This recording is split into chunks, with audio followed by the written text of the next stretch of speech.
appreciate it.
Please appreciate me. The banquet must go on.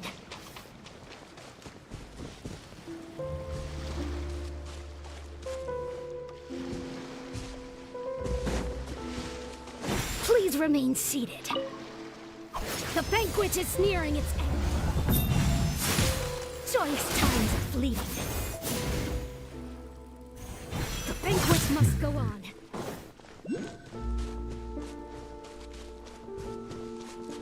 Please remain seated.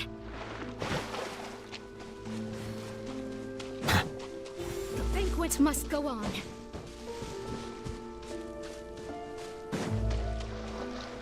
A silence fills the air. I'll put you on high heat.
Please appreciate my sincerity.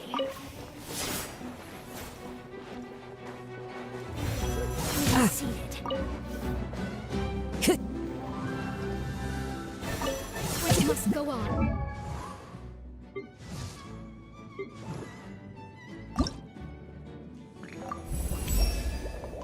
Now that I have reclaimed one of the 7 authorities from the hands of the usurpers, I have regained my true form. I am now a fully fledged dragon, powerful enough to judge the rest of the gods. My final destiny is to judge the usurper king in the heavens above. But until that time comes, I will lend my power to you.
Smoke down! Shine down! Be sanctified!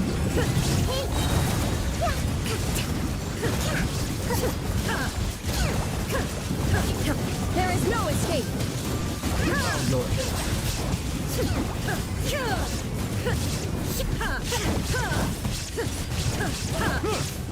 The tides beckon.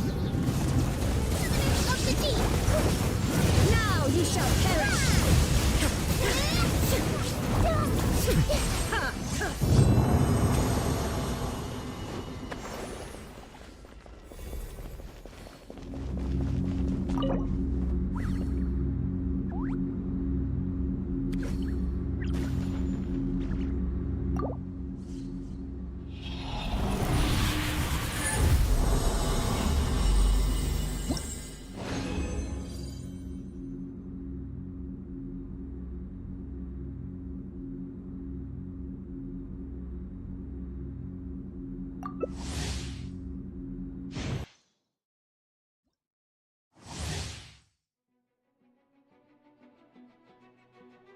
Let's move out. Illusion shattered!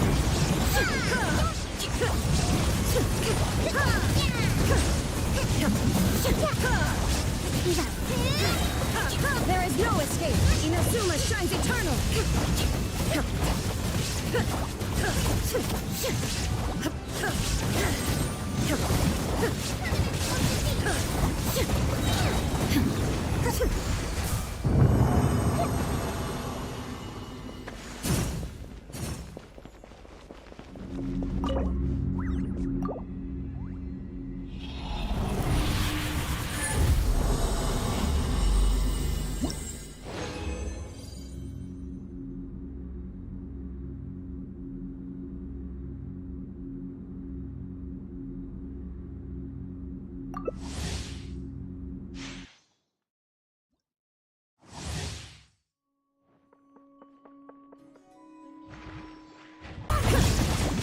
Now you shall perish!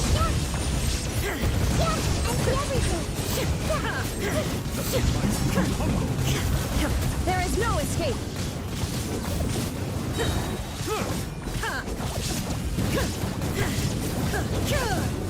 Settle down! Inazuma shines eternal! Be sanctified!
Bow yourself. Shine down!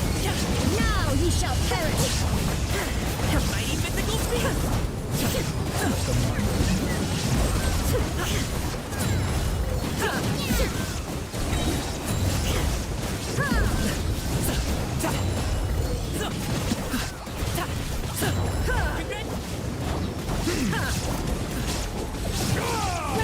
Torn to oblivion!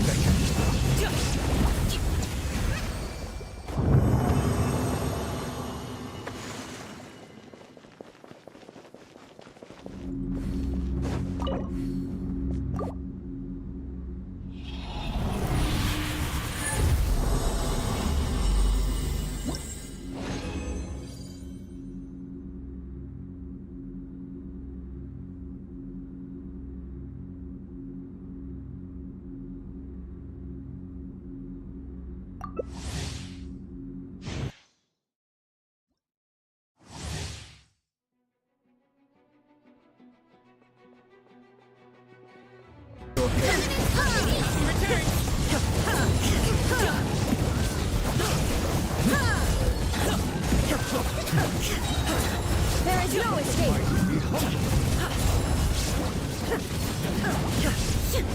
Inazuma shines eternal!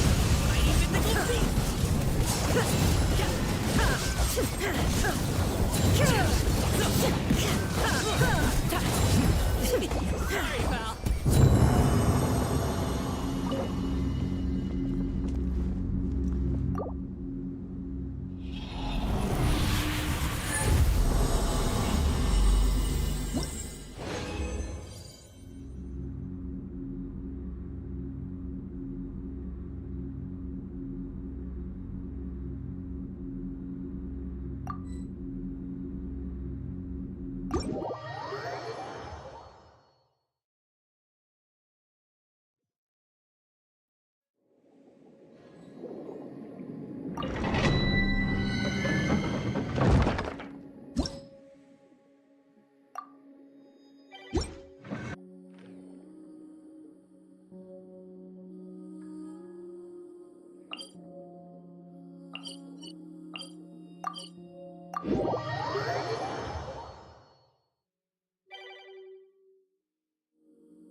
Everybody dance into oblivion!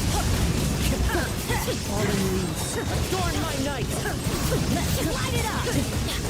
The wind moves. Shine down! Let's light it up! Inazuma shines eternal!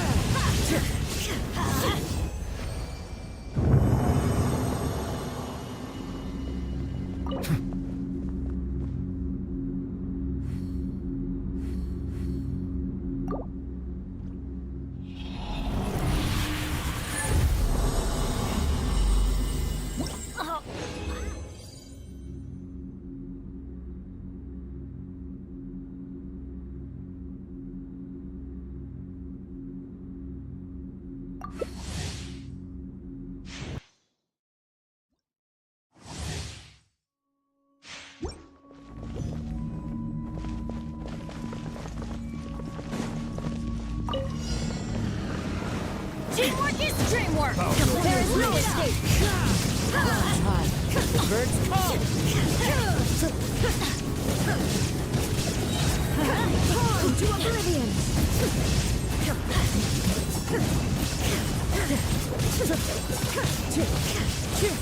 Shine down! Adorn my night. Light it up!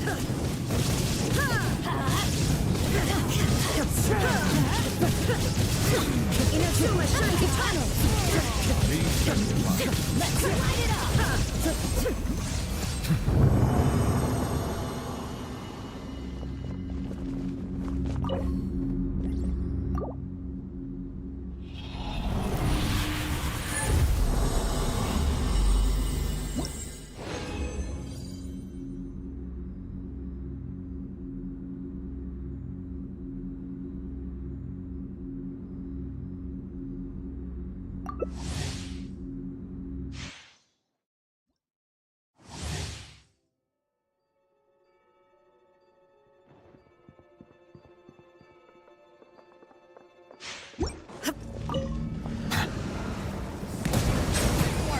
Illusion shadow! With wind and cloud.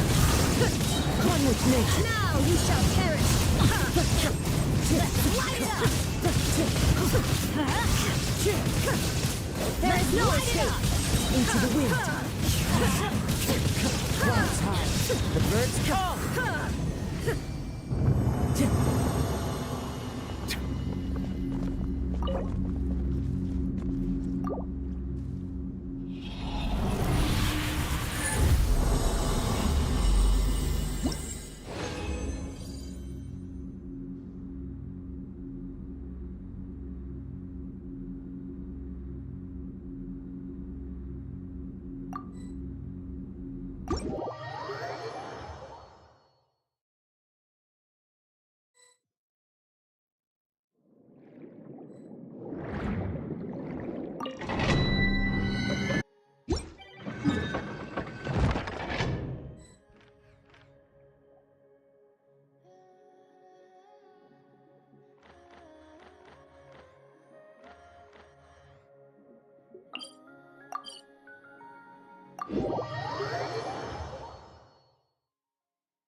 Silence!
This scenery is wonderful.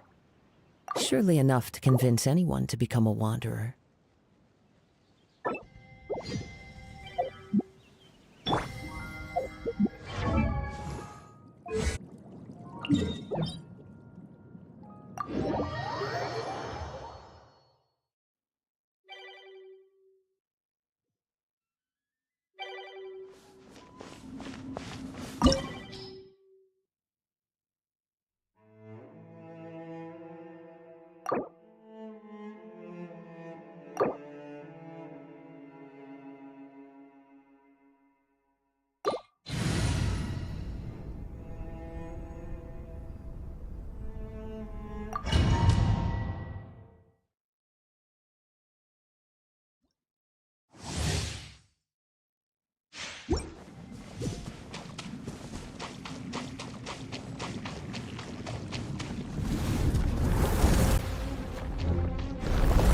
Bow your head.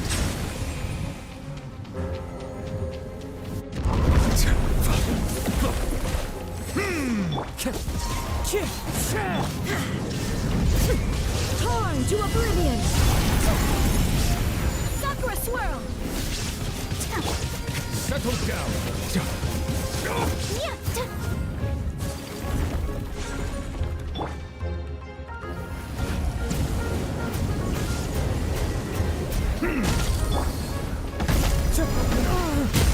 Wind strike. Illusion shattered! Take flight! Silence.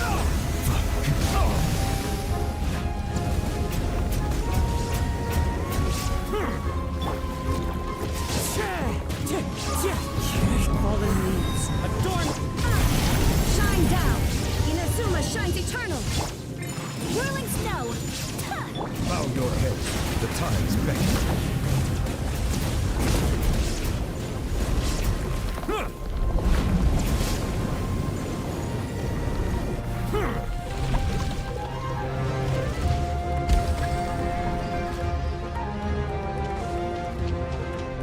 Silence. One with nature.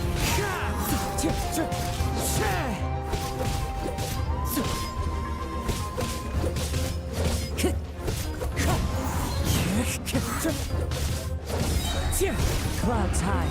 The birds. Take flight! Embrace the ice! Bow your head.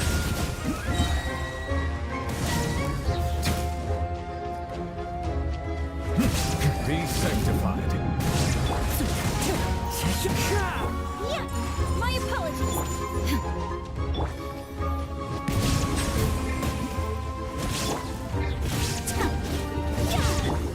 Into the wind. As one with wind and cloud. Illusion shattered! Now you shall perish!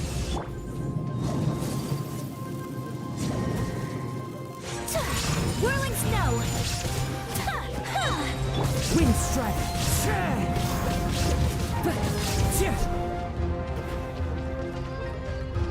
One with nature. Take flight!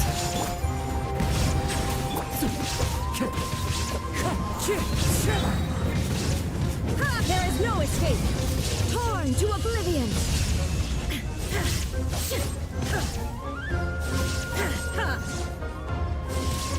Illusion shattered!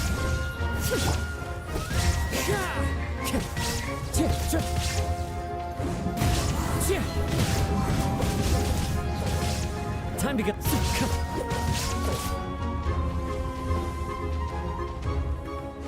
Wind strike. There is no escape! Inazuma shines eternal! Whirling snow! Kamisato art! Sometsu! Silence! Let the mighty be humble! The wind knows me. Shine down! Take flight!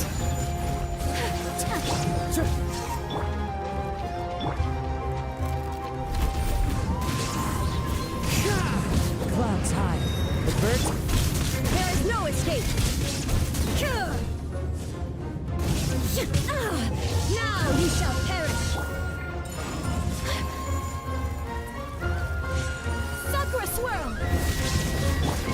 Going down!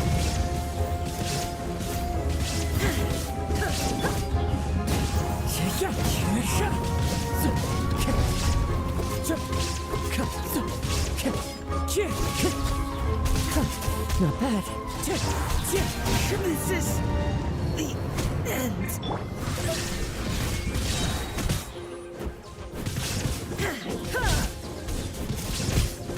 Torn to oblivion!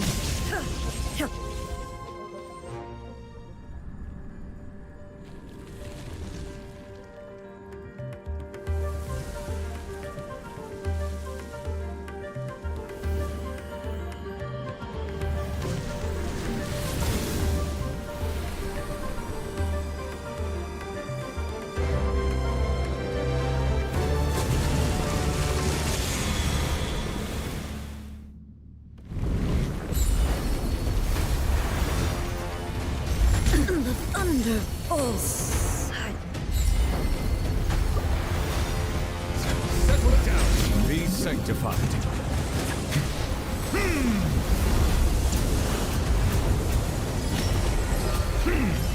Be not perturbed. Unscathed. When the time comes, I shall return. My apologies!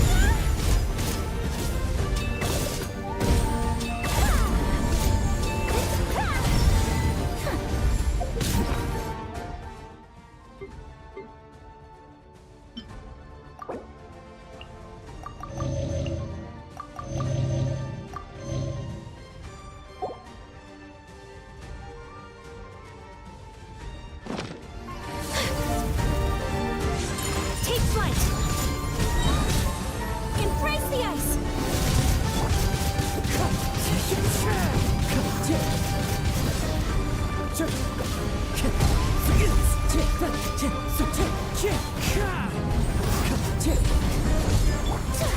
Whirling snow!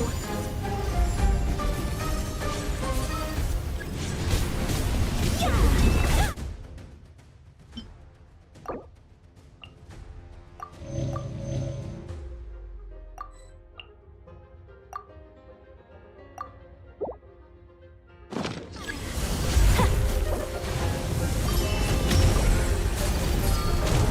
We are to end this. Take flight! Witnessed.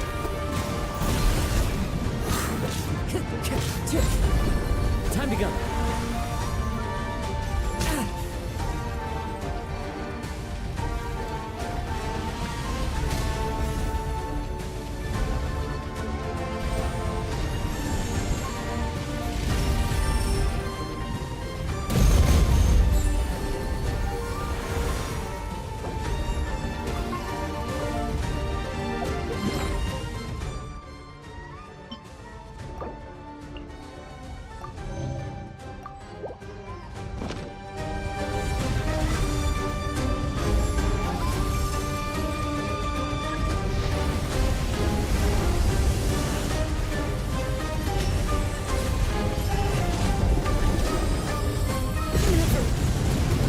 Again.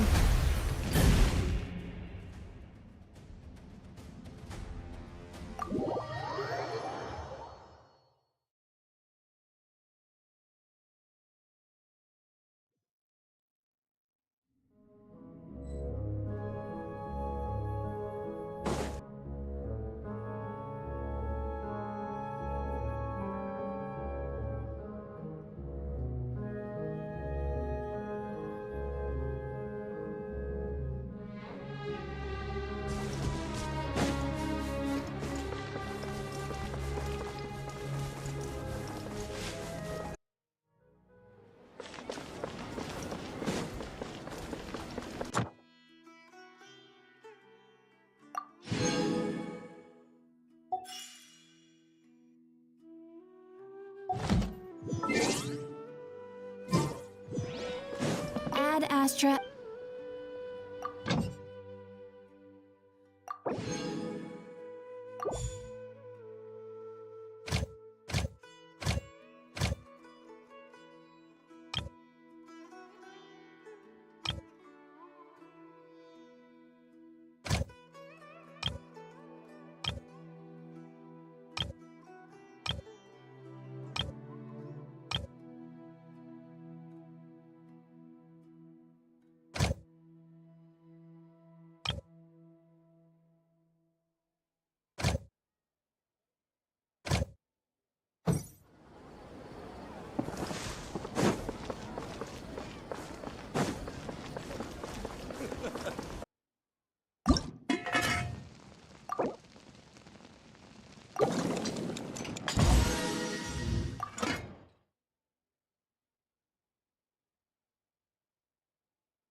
There are leaves around.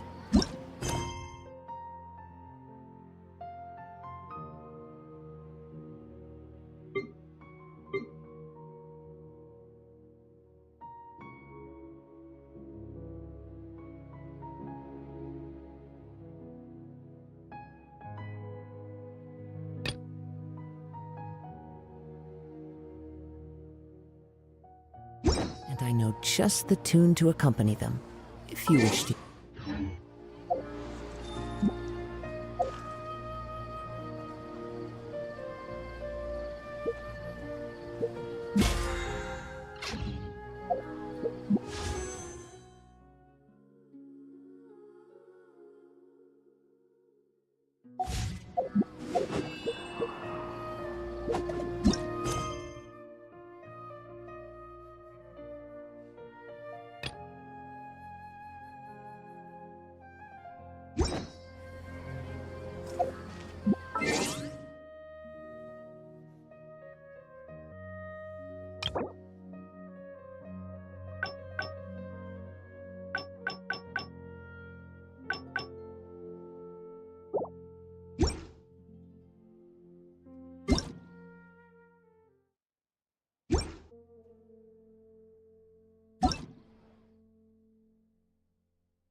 This scenery is wonderful.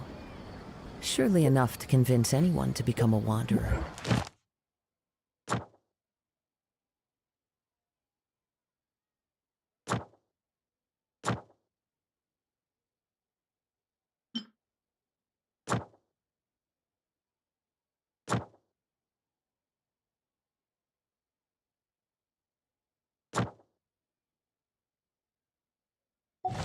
There are leaves around.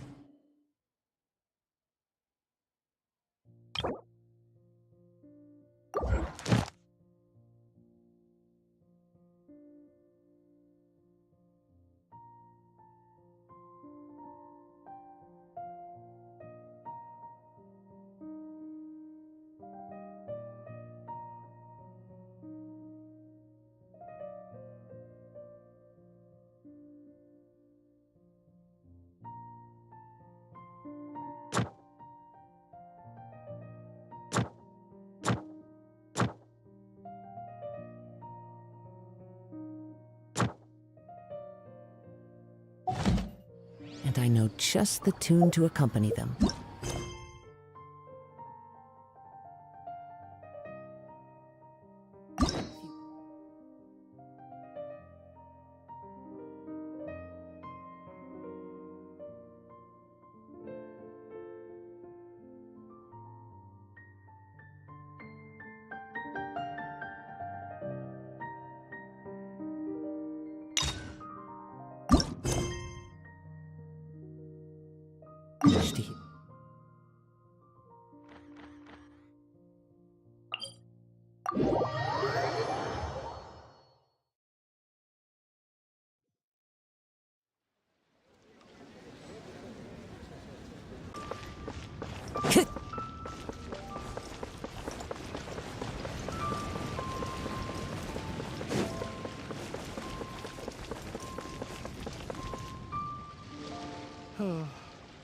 So many medicines, but no cure for heartache.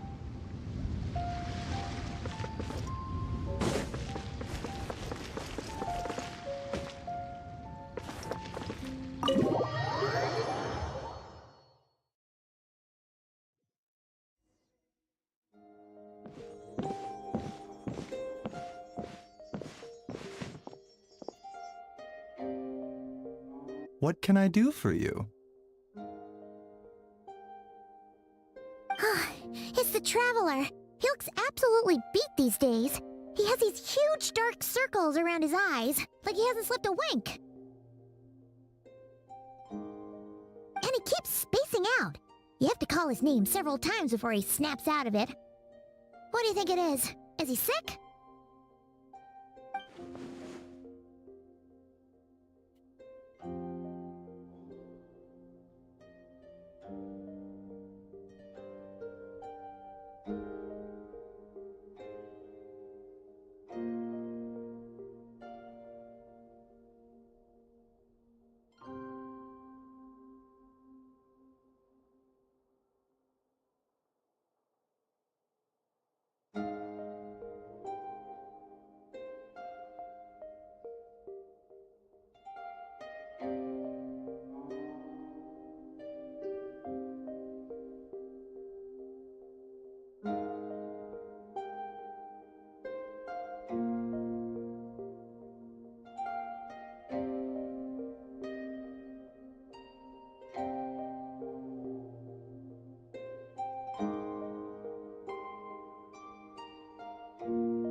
Very peculiar.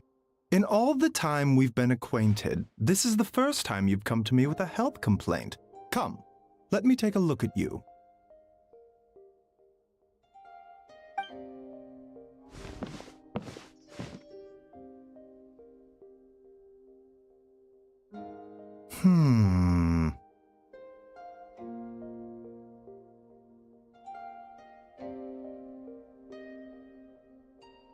Okay, Paimon does not like that expression, Baiju.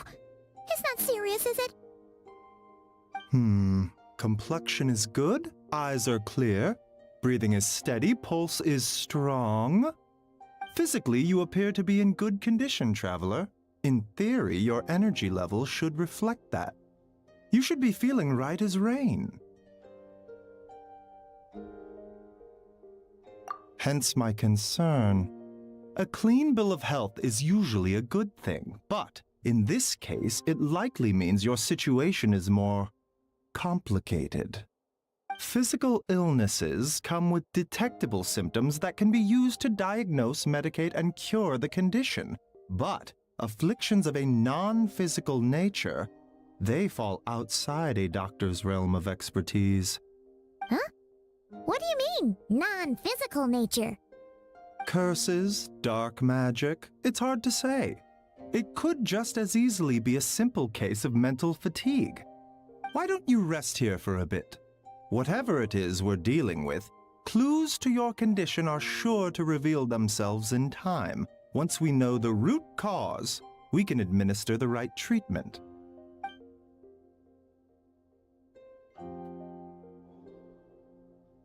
In the meantime, Changsheng and I will review the relevant literature for afflictions that present with mental fatigue.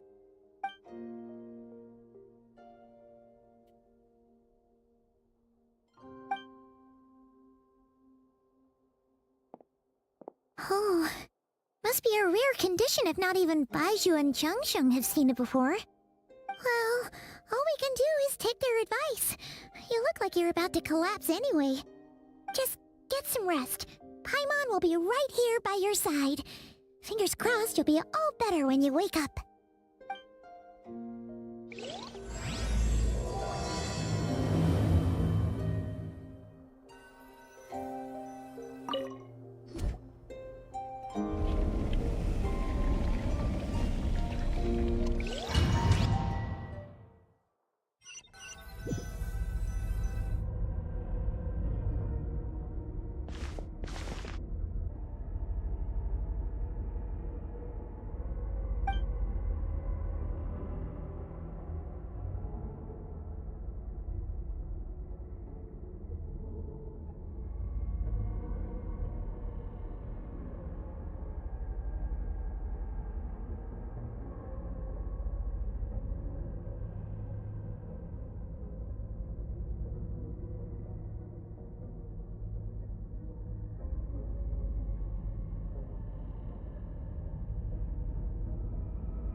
Traveler! Traveler!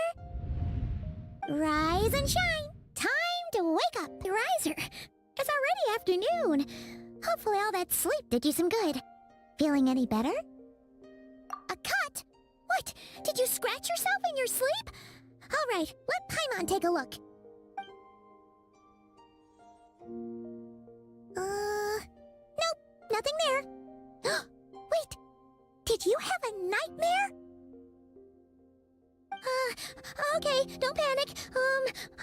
Paimon heard that dreams tell us what we need by showing us the opposite. So, if you had a nightmare, maybe all you need is something to cheer you up.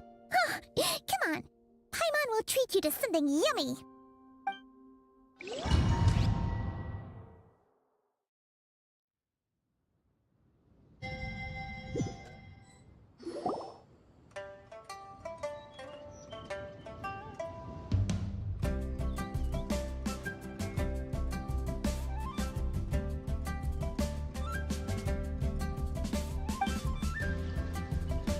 Place with thick fog everywhere, and then a spike came out of nowhere and stabbed you in the back? Oh. Okay, well, that's a new one. Are you sure it was a dream? 'Cause from the way you describe it, it sounds like you were really there. But then again, you woke up right where you went to bed. And you were definitely in a deep sleep this morning. Then, it's decided. Paimon will stay up and watch over you tonight. If anyone tries to mess with you, Paimon will beat him up. Or, wake you up first and then we can beat him up together.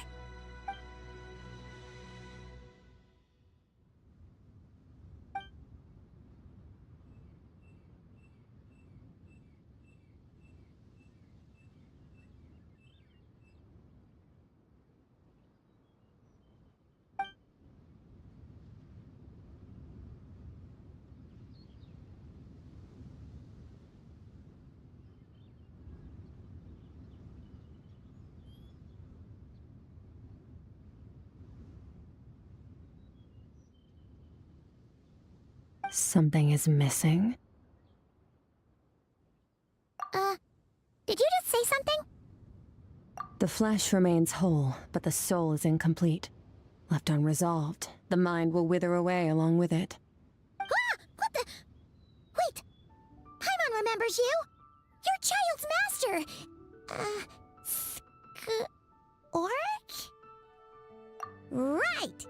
What are you doing here?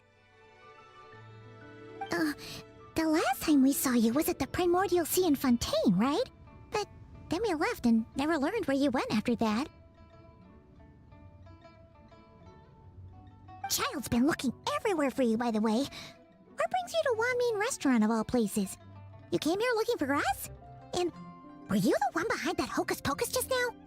Tell me, what is it that you saw? Tight-lipped, huh? I suppose that's fair. You, I'll take a glass of wine. Hmm? Oh, of course! Coming right up. We make this one in-house. It's not too strong. Enjoy. Chef Mao, I'll take a grilled tigerfish over here. Coming right up. Ah, if I knew we'd be this busy, I wouldn't have approved Shenhe's vacation. At the end of the day, what happens to you is of little consequence to me. I'm not here to try and win you over. Trust me or not, the choice is yours. If you want my help, now's the time to speak up. You have until I finish my drink.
I was investigating an abyssal disturbance in the area and happened to notice you. Part of your soul is damaged, and the wound bears traces of abyssal corrosion. Need I say more? Neither of those things sound good.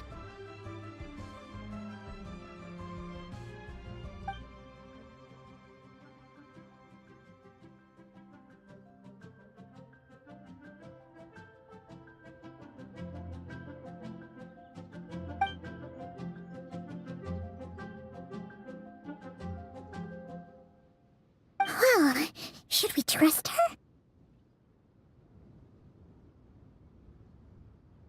She mentioned an abyssal disturbance. Maybe that has something to do with what's going on with you. But we could always find a different expert on the abyss to help us out. Yeah, and that thing she said about your soul being damaged is scaring, Paimon. Definitely something we should fix sooner rather than later. Skirk's an interesting one, that's for sure. But from what Childs told us, she doesn't seem evil, at least. 1, 2, 7, 10. That'll do. Well, have you made up your mind? What I saw was a dark space shrouded in a dense fog that wouldn't disperse. So, that's all we know, Miss Skirk. Ma'am, can you help us? So, you couldn't disperse the fog. I understand. Come find me in the Guili Plains when you're done here. Oh, and I left cash for the drink on the table. Settle the bill for me, will you? Oh, okay. Huh? She disappeared!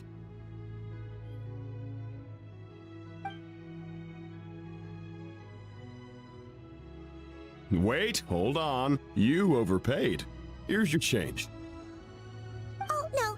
This includes the drink, so it should be the right amount. I didn't think you two ordered a drink. We didn't. It was that lady who came and sat with us, remember? You brought it out to her yourself. You sure? I could have sworn there were only 2 of you at that table. What? What'd you put in their dish, Chef Mao? Some kind of hallucinogenic mushroom? You got them seeing things. Seeing things? Wait, so neither of you noticed her? Young lady? About this tall? Wearing a purple dress? She ordered a glass of wine! Oh, now you mention it, that vaguely rings a bell. And it looks like I did open the wine jar, so it must have just slipped my mind. In any case, that settles your bill. Come again soon.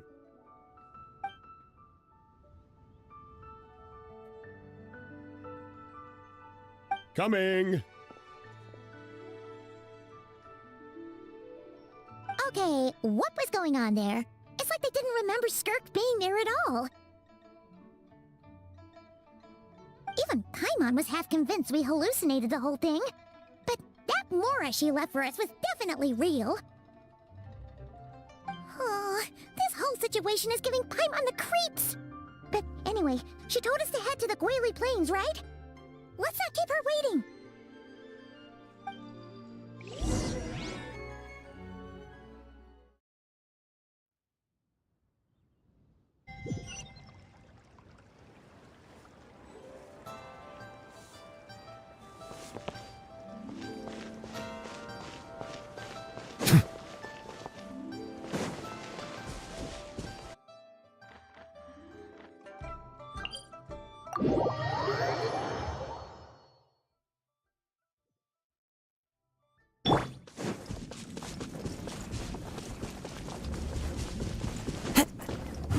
Into the wind!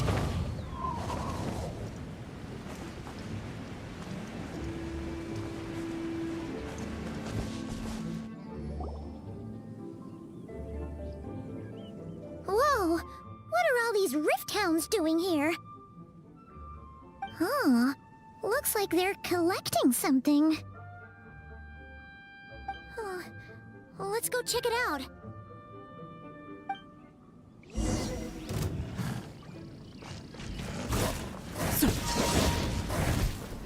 Stay focused, the wind. Shine down! Silence! Whirling snow! Into the wind.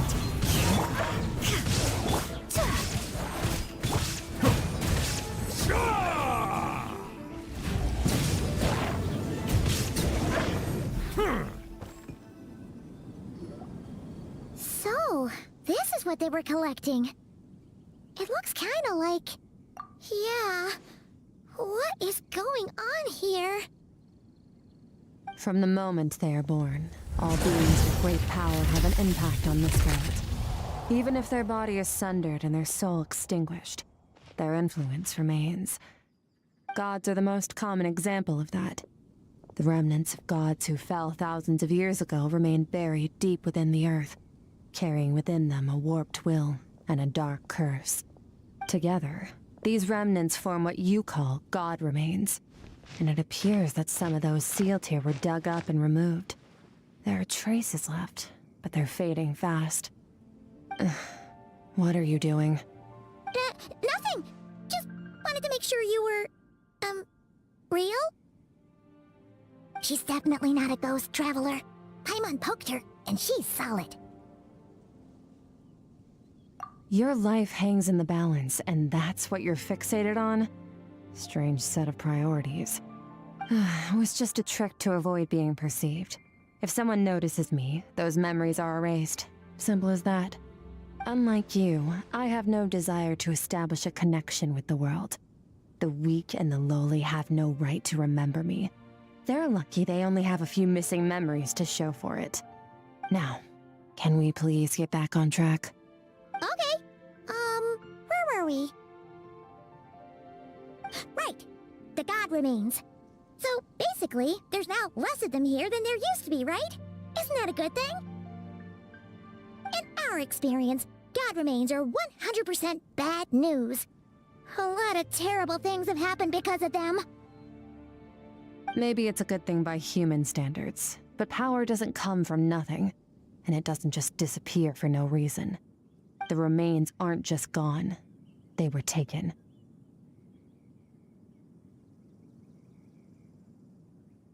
Very clever, traveler. You aren't the only one who had something taken from you. There are victims like you everywhere. The only difference being, you can speak, and the remains cannot. So it went unnoticed. Something similar happened in Sumeru. Within the span of one night, countless consecrated beasts were slaughtered, and a large amount of the god remains buried in the desert went missing. Of course, god remains are just one of the targets. The culprit is chipping away at sources of power all over this world, including the Stella Fortuna above. Wait, you mean... the stars? Mm-hmm. 42 of them have died out in the past few months alone. In Conria, people believed that powerful individuals have corresponding Stella Fortuna. Even should that individual fall, their Stella Fortuna would not disappear, but gradually evolve into a new constellation. Yet now, stars are disappearing from the skies entirely, and it's not hard to deduce what's happening to the power they contain. Something has been leeching power from this world like a parasite steals nutrients from a host. And now, it's no longer satisfied with the remains of the dead. It wants you. This time, it only took a fragment of your soul. But next time, there's no telling how far it could go.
No one knows. All I know for certain is this. Getting back what you lost will not be easy. Considering how much power this entity has stolen, it must be a god-level being by now at least. But that's not the real concern. Souls are fragile things, and yours could easily be crushed if you go up against it. So you're gonna help us, right? We're going to help each other. You are my ticket to uncovering this thing's true identity. Well, great! You seem super strong, and you know a lot about the Abyss, so Paimon will take it.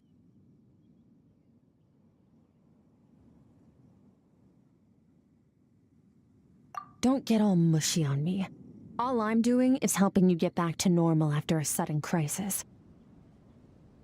And I should warn you, getting mixed up with me can have unforeseen consequences. We're on very different journeys. You don't want to be in my debt, trust me. You help me uncover the truth behind this entity, and I'll help you recover what you lost. This is a transaction, that's all. You would do well to remember that. Now, come along. Yeesh! You'd think she'd be a little friendlier since she's agreed to help us. But nope, she's just like when we met her in the primordial sea. So cold. Well, whatever. If that's how it's gonna be, then she doesn't deserve our friendship. What she does deserve is a super embarrassing nickname. Ah!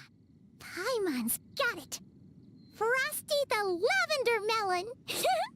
Serves that Ice Queen right! Anyway, the important thing is that we get that piece of your soul back. So, let's follow her and see what sort of plan she's got.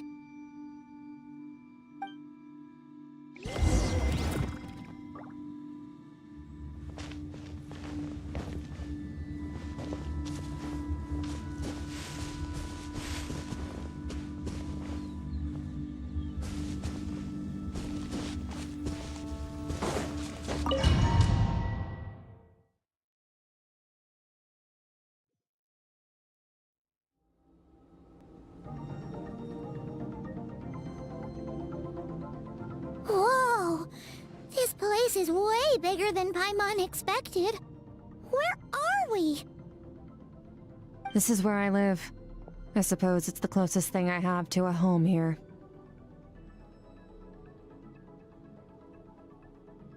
It is. I brought you here because time flows differently in this place. I don't know how much Ajax has told you, but when he fell into this space, I mentored him for 3 months. In that time, only 3 days passed in the outside world. Ajax? Oh, right! That's Child's real name! Yeah, Paimon remembers him mentioning something like that. So, a month here is equivalent to 1 day in the outside world? That should mean we're safe from that power-hungry soul snatcher for now, right? Yes, well, I didn't bring you here just to show you around. In the outside world, the Traveler could be attacked at any moment. But coming here has bought us quite a bit of time. Now, we just need to figure out how to investigate that place you saw. The one full of fog. Both your description and the abyssal disturbance I felt point to that space having some connection to the Abyss. It could even be a domain similar to this one. The thief who stole that fragment of your soul is hiding there. But the Abyss is a chaotic and turbulent place. If we want to pinpoint their location, we need to see what that space looks like without the fog. Abyssal power can grant a special form of sight. Have you ever wielded abyssal power before? Okay. Do you plan to learn?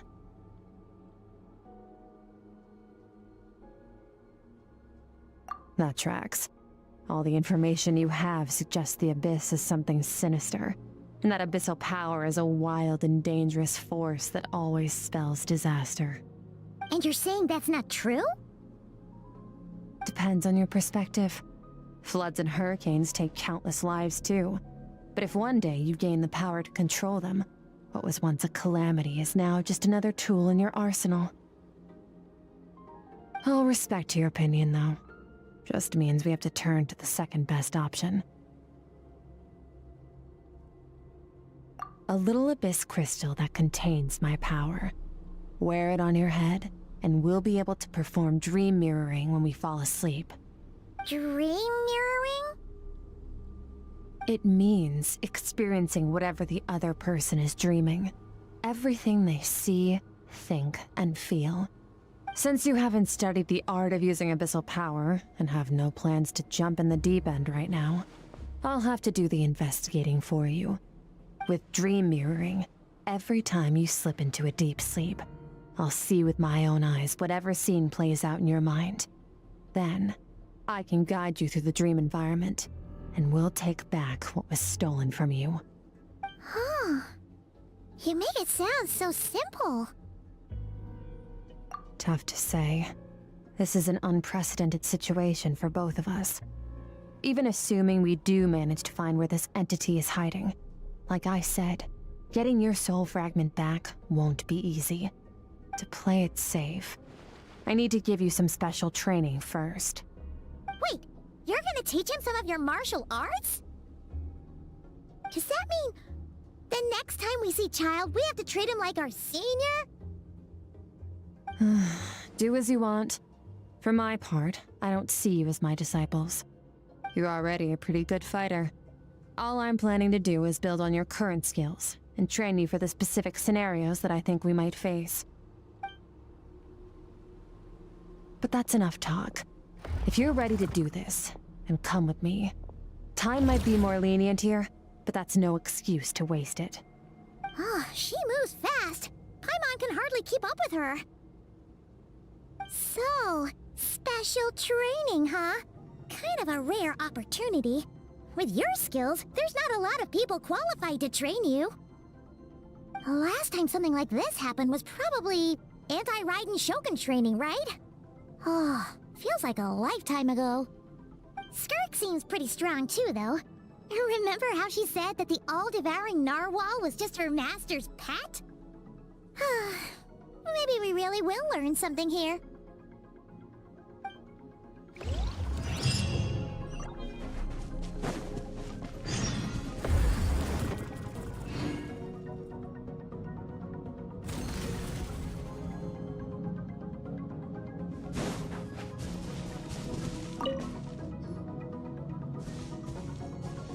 Ready?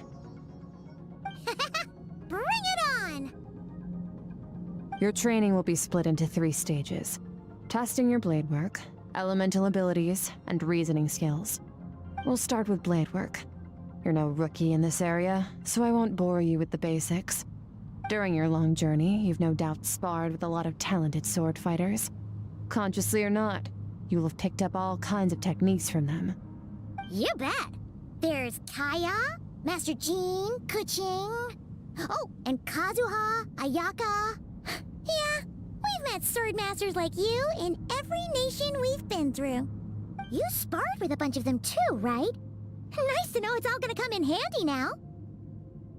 Don't get too smug. In sword fighting, techniques alone are not enough.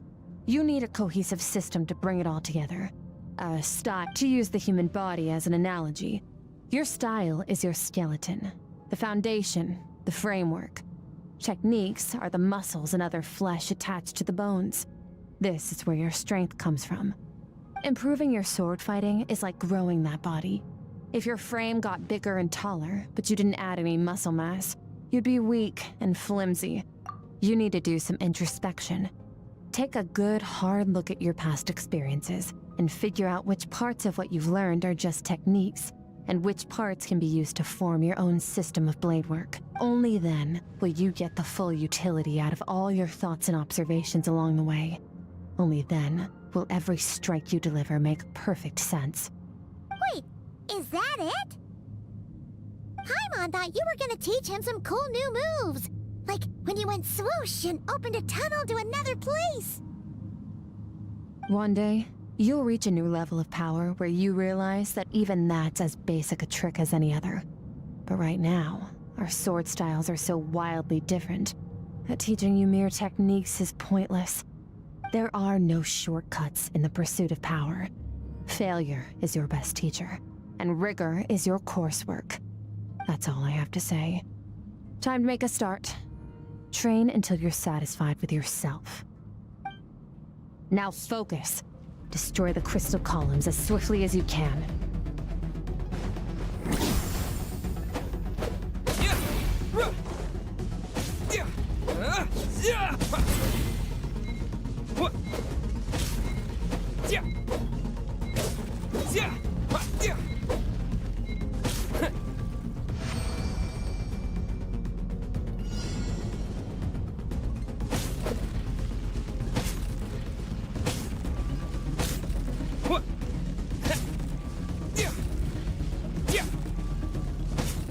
Oh, this is making Paimon's head spin.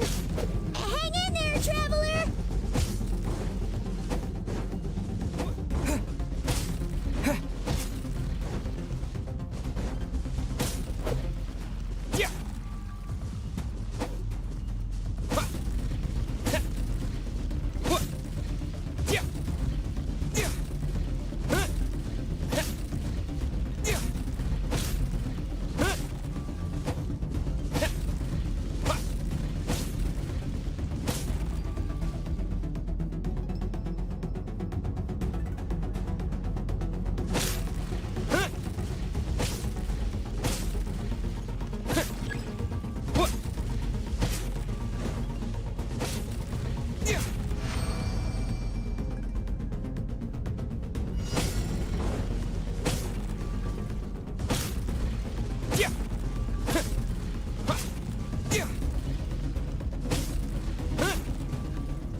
Stay calm.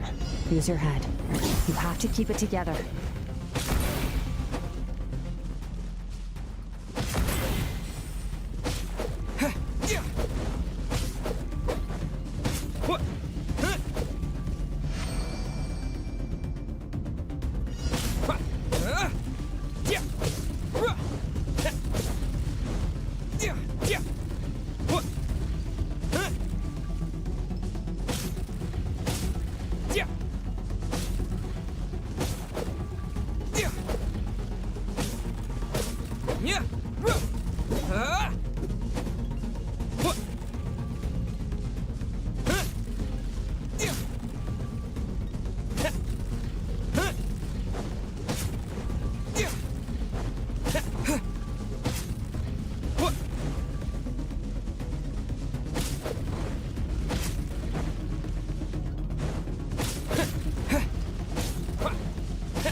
This moment will be frozen in time. Cut to the chase. Consider a moment of true mastery that you've witnessed in another person, and ask yourself, what lies beneath the surface? What's their guiding philosophy? What's their state of mind as they maneuver their weapon? Now take that and practice it right away with speed, skill, and strength, over and over, until your hand is one with your mind. This is the only path to true growth. Step on up. Dance with the waves.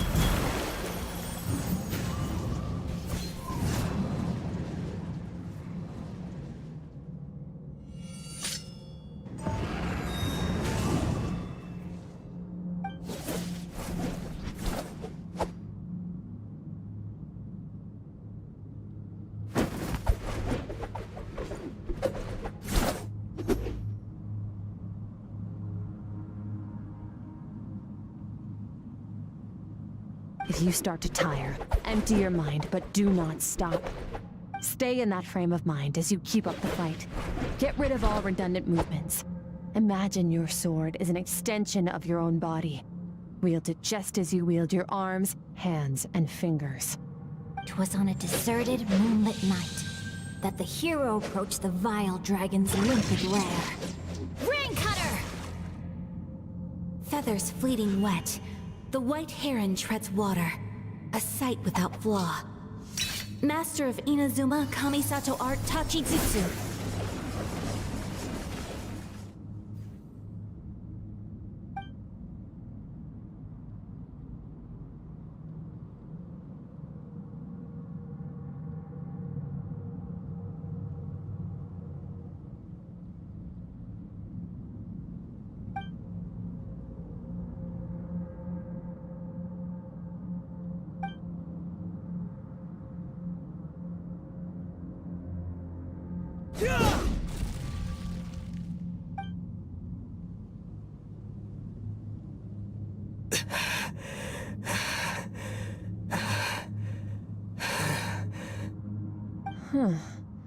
Looks like you've made some real progress. That concludes your training session. Awesome! Paimon knew you could do it! How do you feel? As you should be. Time flies when you're training hard. You've actually been going for several days now with no rest. Yeah, meanwhile Paimon's had a whole bunch of naps. But you were so focused, she didn't want to interrupt you. Go get some sleep. I'll be doing the same very soon.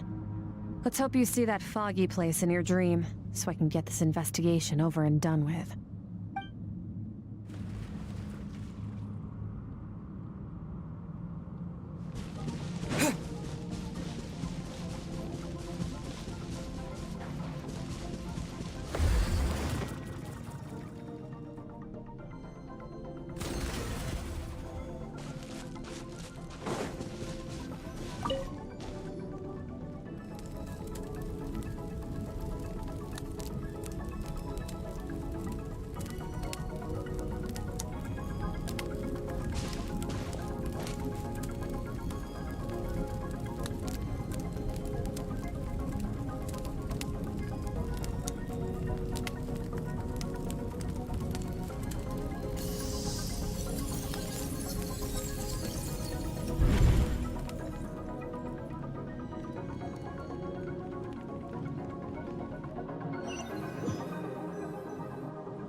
Skirk, why are you skipping classes again? We've talked about this. 'Cause he's a crabby old man, and he's a boring old man. I don't like going to his classes. Excuse me! You shouldn't talk about your teacher like that! It's very disrespectful! All right, let's not get into a big fight about this. Skirk's learned what she needs. There's no point forcing her to sit through more classes if she doesn't want to be there. But I'd still love to hear about what you got up to yesterday. Why don't you tell your dad all about it? I went diving, and I saw this huge fish. I never knew they could get that big. It looked kinda dumb though, with that stupid big fat head. I tried to shake its fin, but it just spat water at me. Oh, and today I'm gonna go to that prairie up north. There's supposed to be this giant bird there that can spit fire. I bet if I climbed on its back, it could fly me all the way to the stars. Then I suppose your old dad should get one as a pet too. Otherwise, how are you gonna hear me call you for dinner up there in the stars? When it's time to eat, I'll come back on my own, Zilly. Anyway, gotta go. Bye, Mom. Bye, Dad. Wait! Put on a coat at least. You'll catch a cold. I'm talking to you, young lady. You spoil that child, you know. Ever since that merchant ship arrived, she practically lives outside. Always going on about exploring the beyond one day, whatever that means. Ah, let the kid do what makes her happy. Besides, we both know you're all bark and no bite. Come on, our little adventurer is gonna be hungry when she gets back. Let's get started on dinner.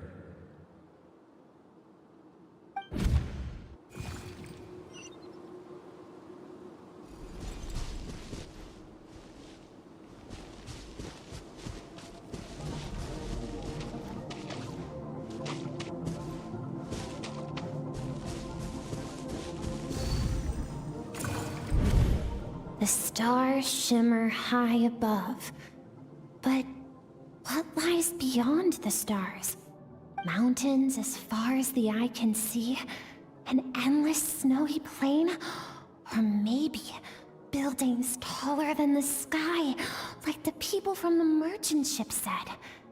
I can't be the only one asking these questions. The universe is fascinating. If only I could meet some other people like me. We could set sail together and explore every corner of the world. I'm sick of being a kid. There's so many amazing things out there, and I'm ready to see them all. But for now, I'm starving. Better get back.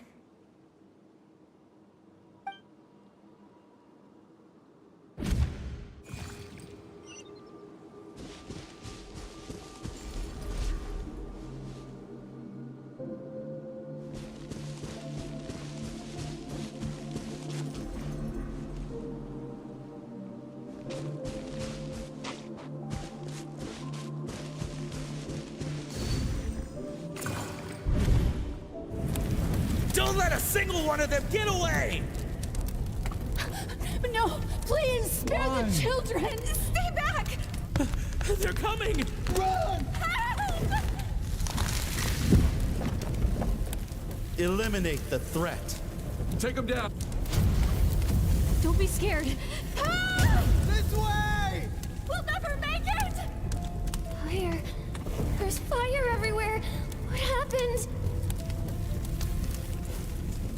I told you we shouldn't have trusted these outsiders!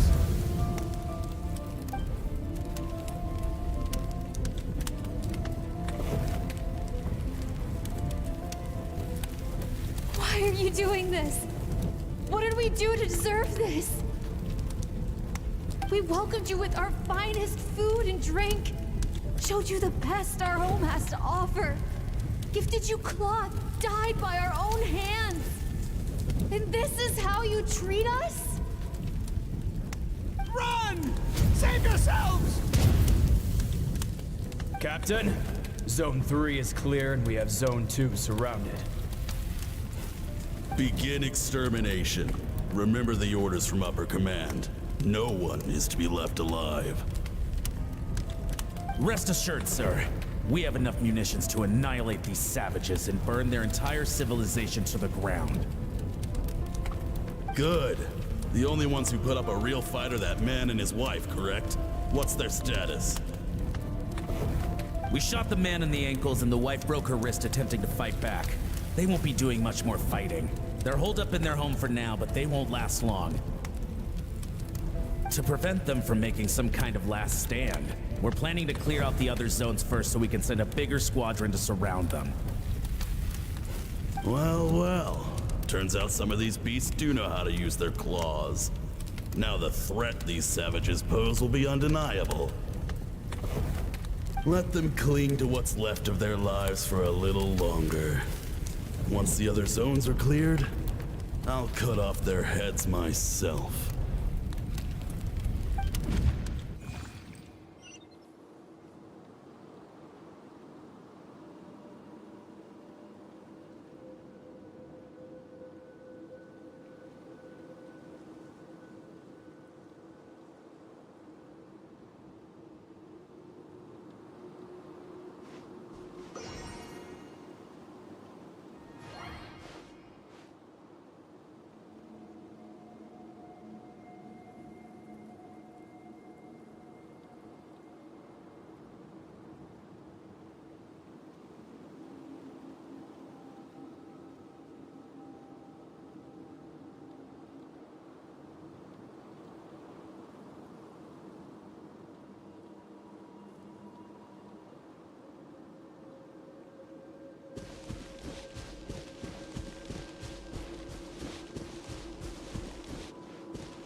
Dad?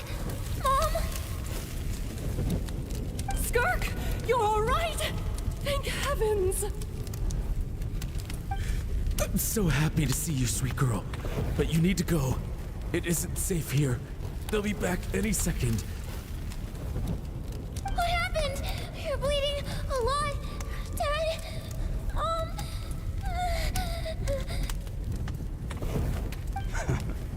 This is the place. Alert all units. Prepare to surround. Run, Skirk! Run as far away as you can. Don't trust your dad and I. We're not afraid to stare death in the face, but we need you to survive. My clever girl, so curious. You're already so brave. I know you're going to grow up to be such a positive light in this world. Whenever you miss us, just play this song. Remember, life is a gift. Don't let darkness claim it. Break down the door! Look what we have here. A savage that can pluck a tune. Well, the show's over.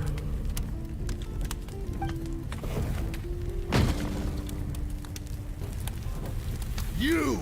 Stop singing! Shut it! I said shut it or I'll make you! Fine. Have it your way.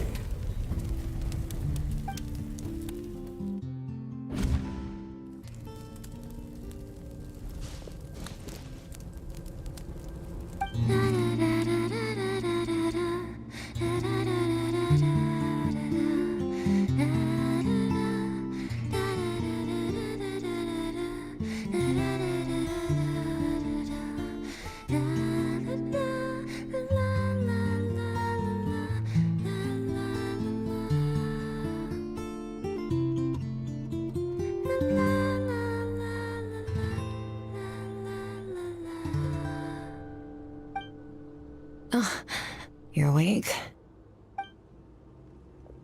I found a few clues while you were asleep, but it's only a start. Now, time for the second stage of your training. This time, the focus is elemental energy. Come find me when you're ready to begin.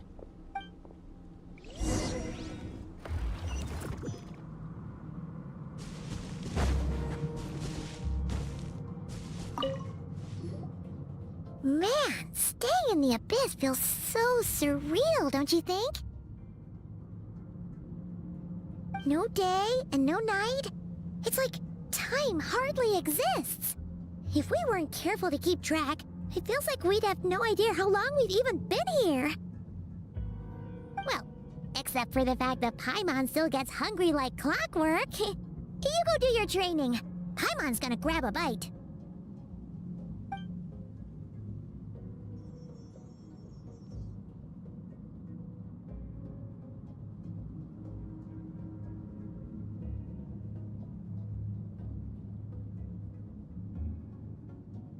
The way I see it, the pursuit of power is divided into 3 stages.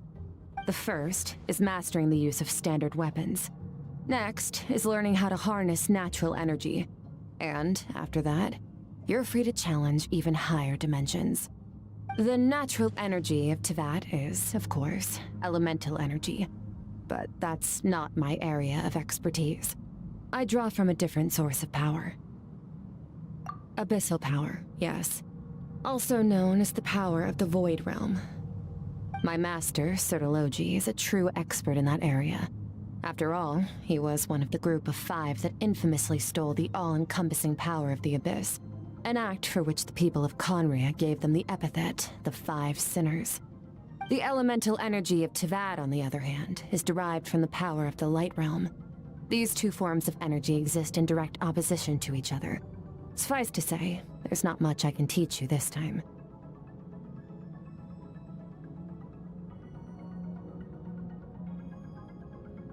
A keen observation, traveler.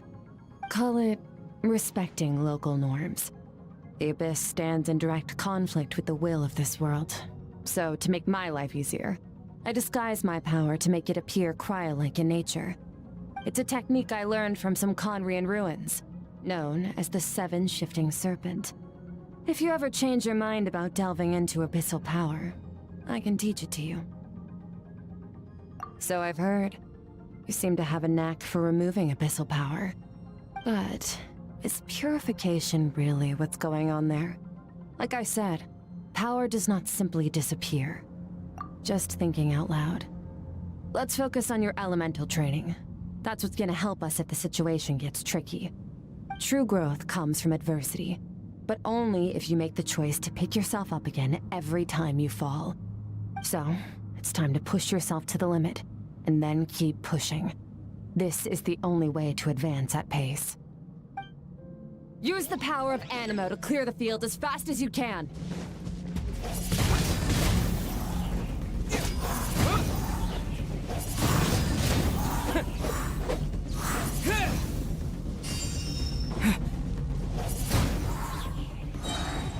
Disappear!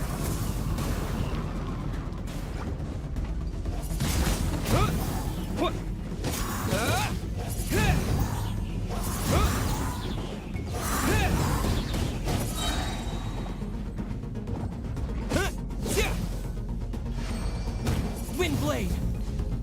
Observe your surroundings. Look for things you can use to tilt the scales of success in your favor.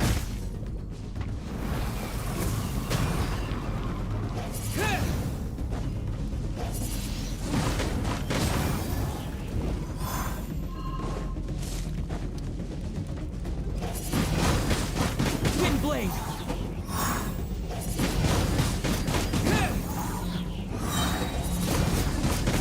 Windblade!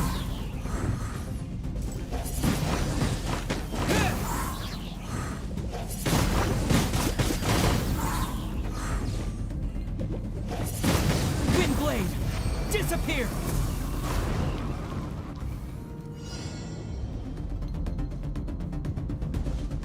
Use the power of Hydro to destroy the spikes.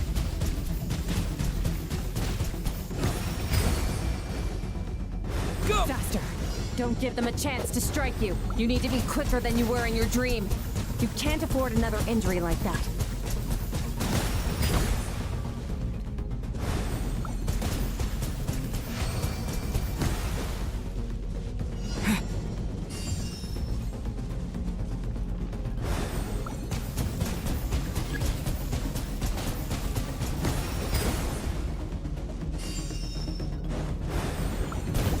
Go!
You need to understand what makes you special.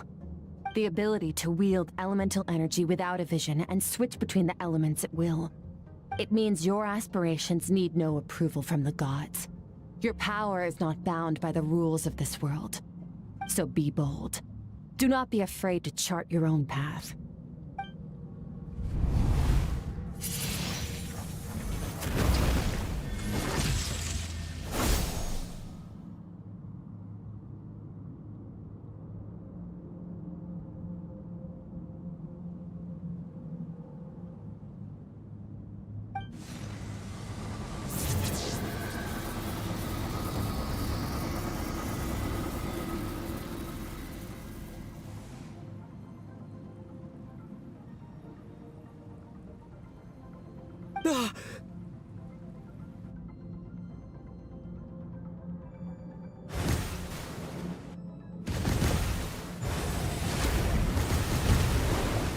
Very good.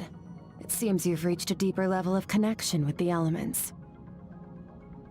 Long enough for you to lose yourself in your training, which is a good sign. Relentless practice with the elements has drained all your strength, but it's also what allowed you to make progress. Get some rest.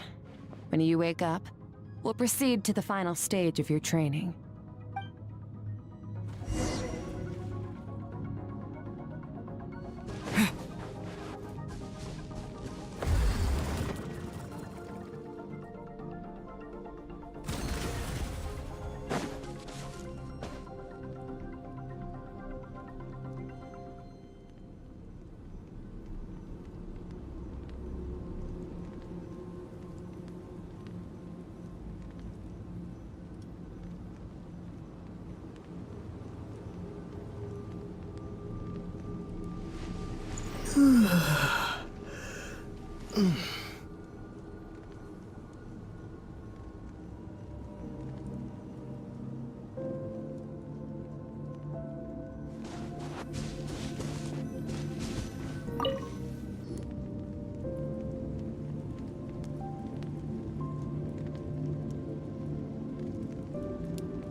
What is the secret to power?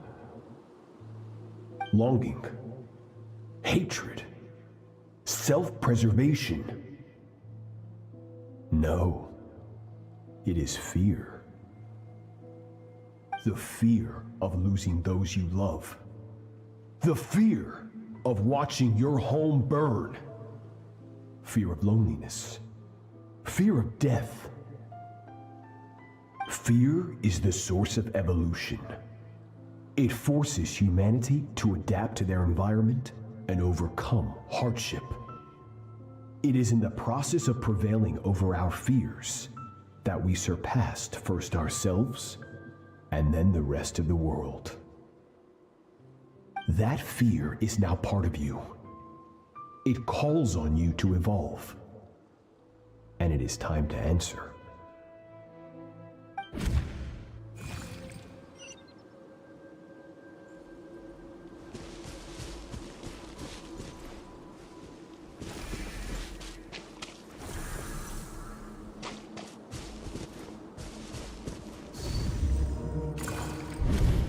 Any minute spent missing home is a minute wasted.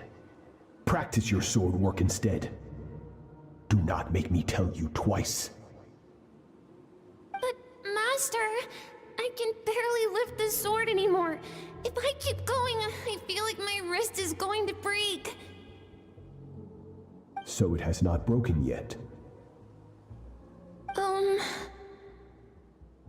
Then pick up your sword and keep practicing until it breaks.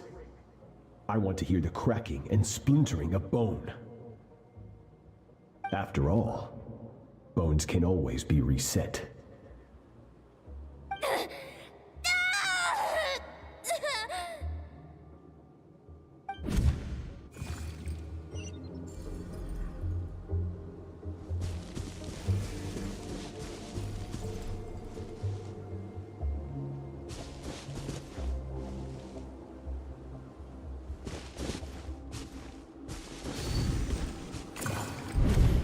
Good, Skirk. Once again, you survived. How do you feel? Cold. In pain. These are signs that you are adapting to the abyss. Each time the flesh is torn and the spirit crushed, each time you claw back from the brink of death, you become stronger.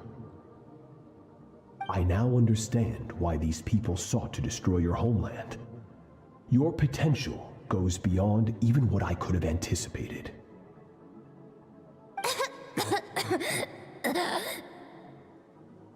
But you still have much to learn in your pursuit of strength. Your mind is rife with distractions. From now on, I shall show no mercy in your training.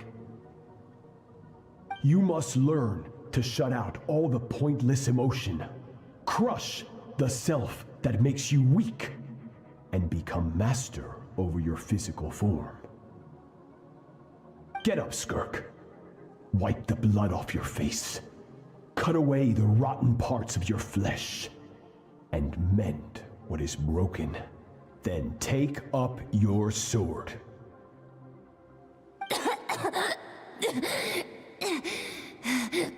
Yes, Master.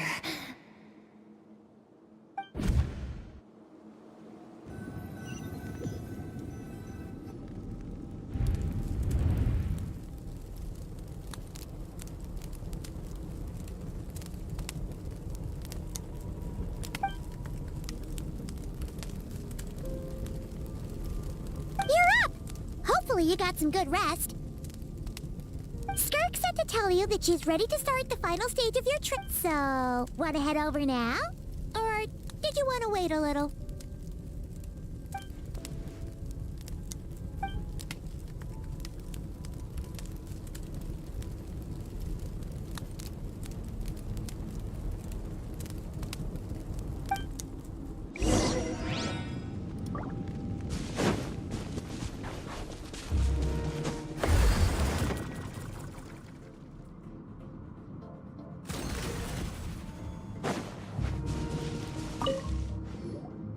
From your training so far, you have gained better command of the sword, and more control over your elemental abilities. That's only part of it. Experience is the real teacher. Your journey, the friends you have made, the dangers you have faced. These have taught you more than I ever could. Now, it's time to focus on how you react under pressure. You must be able to think rationally, even in unpredictable combat situations. To simulate this, I'm going to attack, and you're going to block. Ready?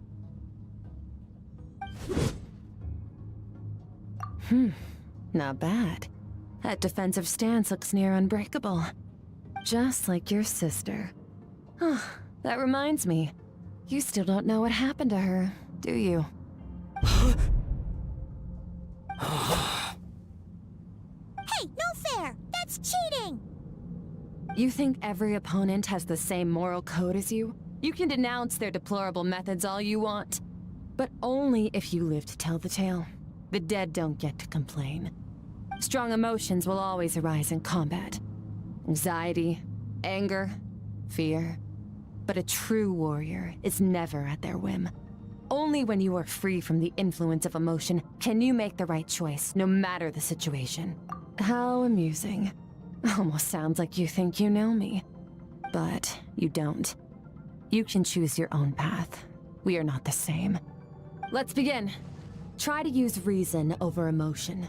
Make the most rational and advantageous decision in any given moment. This is your final training session. Look alive. Same drill as before, but this time I'm going to interfere. Hold your focus.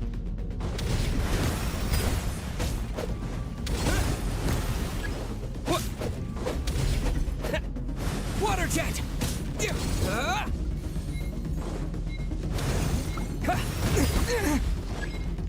Go!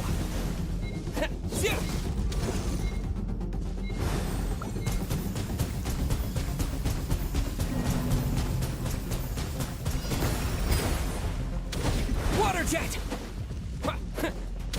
Water jet! Go! Go!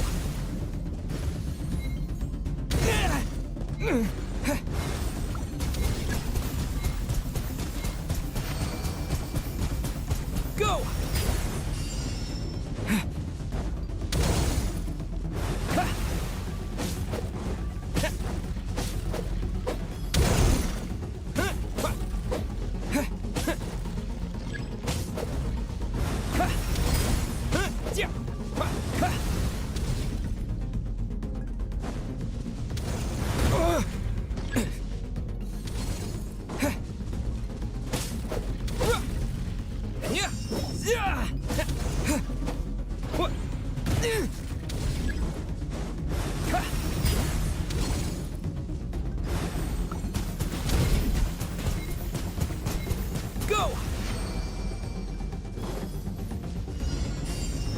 Go!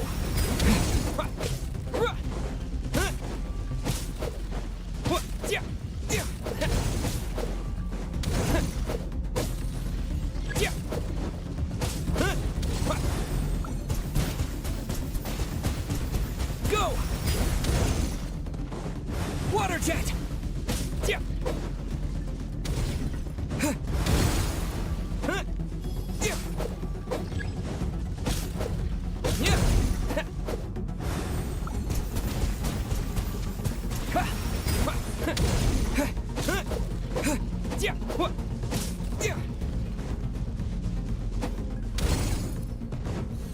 Go! Not bad. Better than I expected.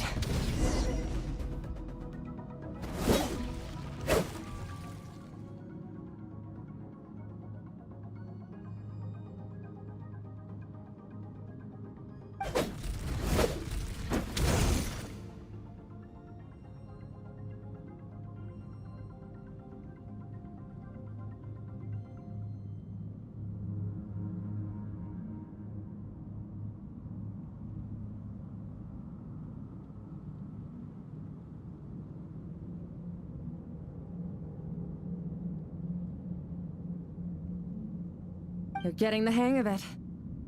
The first step to controlling your emotions is controlling your mind. You want a unified train of thought. It all comes down to focus.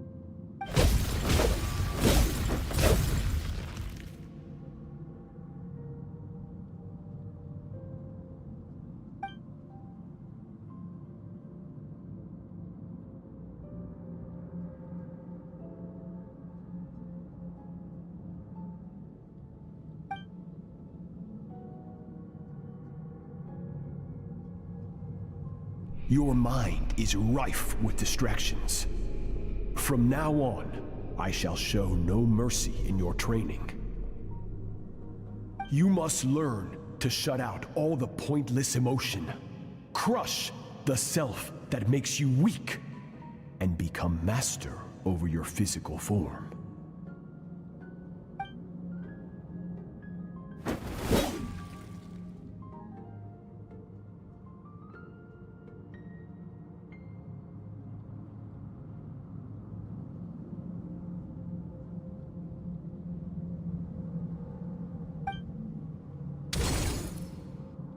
Stop. Let's pause here. One look, and I can tell your mind has wandered. That's to be expected. There's a limit to how long a human being can concentrate on one thing. Staying calm and focused sounds simple in theory, but in practice, it's more demanding than sword work or elemental abilities.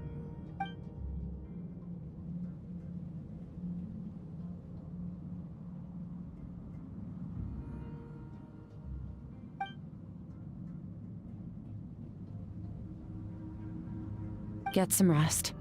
No point training further if you're already dead on your feet. Like I said at the beginning, the only goal of this training is for you to reach a point that you're satisfied with. You managed to push past your limits, which is a good start. You can be proud of that and sleep well knowing that you've earned it.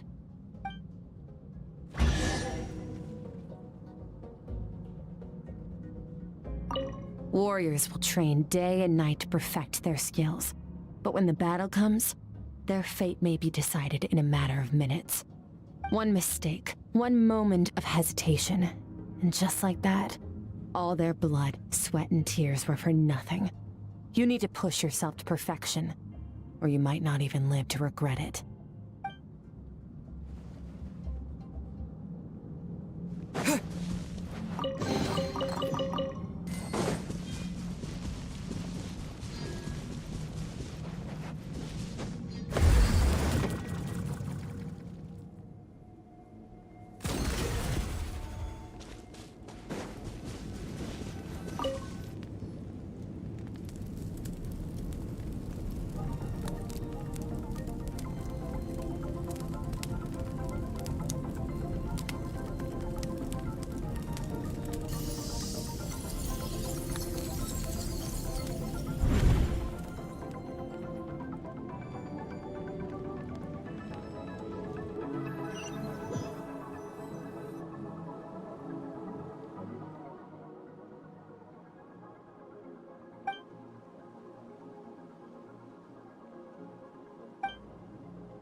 Skirk is amazing. She faced down that terrifying giant and cut its head clean off.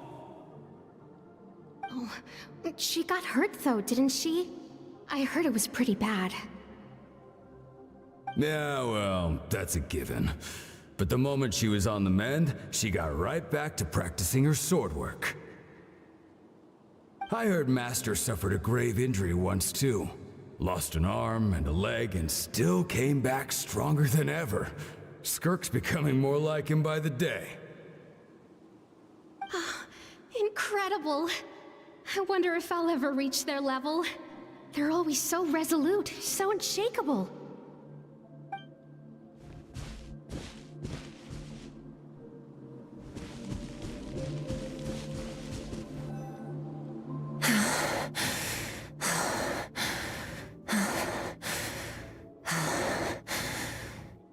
Pathetic. You're not even trying. You're so much weaker than you think. Skirk, have you become a positive light in this world?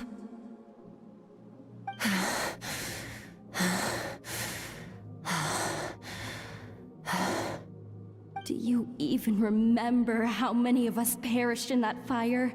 How many bodies were left to rot on the scorched earth? Yet you alone live on. Keep your gaze fixed on your blade. You don't deserve to rest. I have so many questions. I just want to jump in a spaceship, explore the whole universe, and get answers from the stars. I just need to wait till I'm grown up. Then, I can do anything. Now, you must bid farewell to who you were in the past, and become someone stronger. Run, Skirk, run! Only death awaits us here. Keep running, and don't ever look back.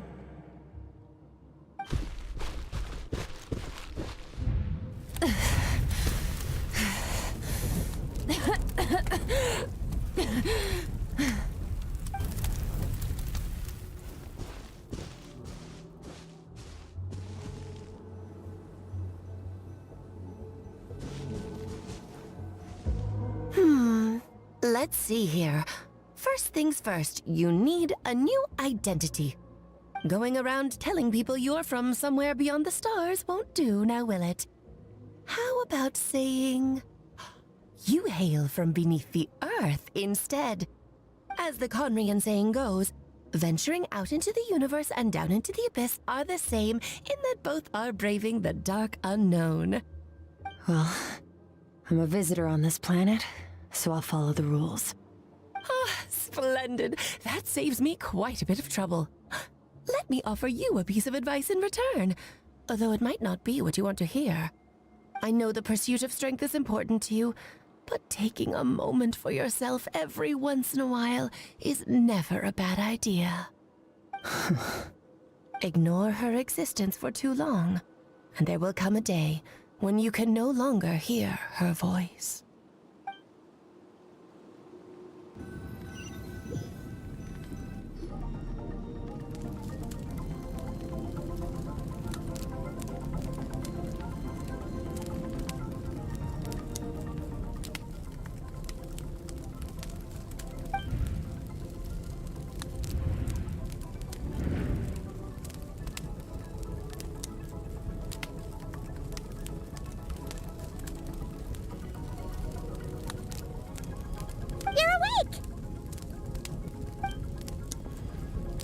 You must be starving, right?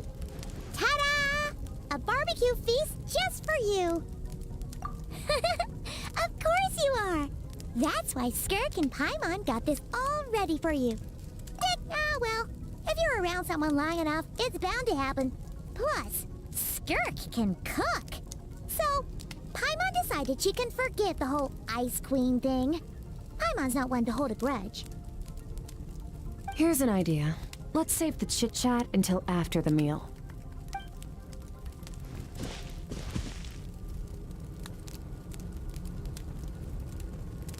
Ugh, so full.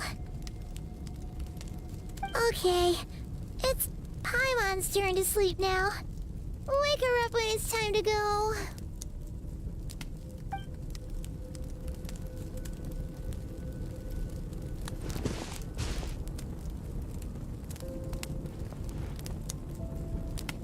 I have good news. First, your training is complete. You have what it takes to wield immense power. Now it's just a matter of putting it into practice. Continue to learn from your journey and hone your skills against formidable opponents. Second, I've located the culprit we've been searching for. Next, we just need to retrieve the missing part of your soul, and our business will be concluded. When Ajax trained with me, he once told me he was bursting with questions. So I allowed him to ask me 3 of them before he left. You and I may never meet again, Traveler. So if there's anything you want to ask me, now's your opportunity. Just like Ajax, I'll answer 3 of your questions.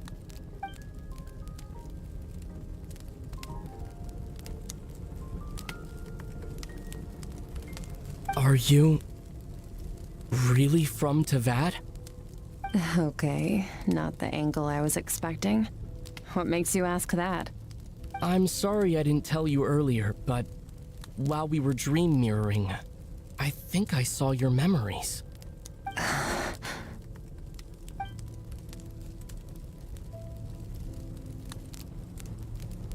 I knew that was a possible side effect. Closed off my mind to you for that exact reason. Even with the dream mirroring, you should have seen nothing but endless darkness.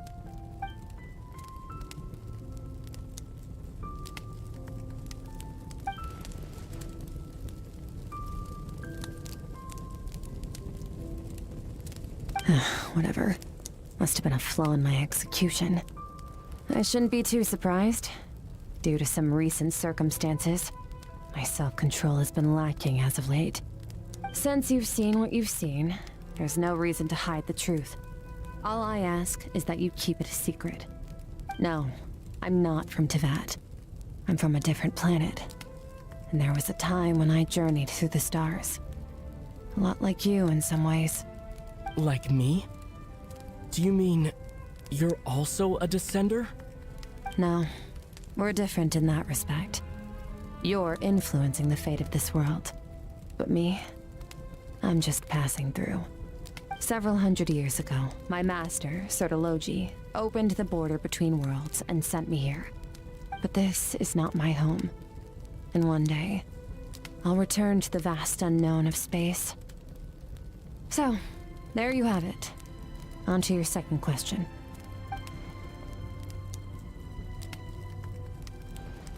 What is your goal in coming here? To become stronger. For certain reasons, I need to bridge the power gap between me and my master as quickly as possible. But first, I need to understand the source of his strength. To do that, I need to follow in his footsteps. Walk the path he once walked. And somewhere along the way, I'll find out how to defeat him. That is my sole focus and purpose. Okay. You have one question remaining.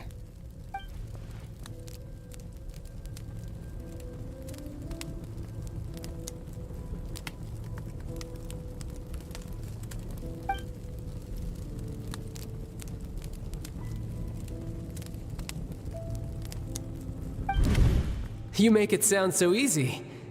Ever since the incident I experienced there, I've never stopped searching for Master Skirk and that unknown abyss. But it's been years now, and I've still found nothing.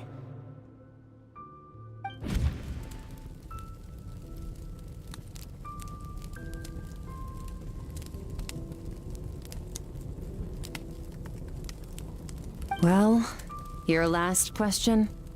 You know Child is looking for you, right? Are you going to let him see you? Ajax. His situation is different than yours. Before you ever crossed paths with me, you'd already encountered many formidable people, studied their techniques, and developed your own skill set. So, during your training, all I had to do was build upon that foundation. But Ajax was so young when he came to me. A complete blank canvas. Children can't help but imitate their role models.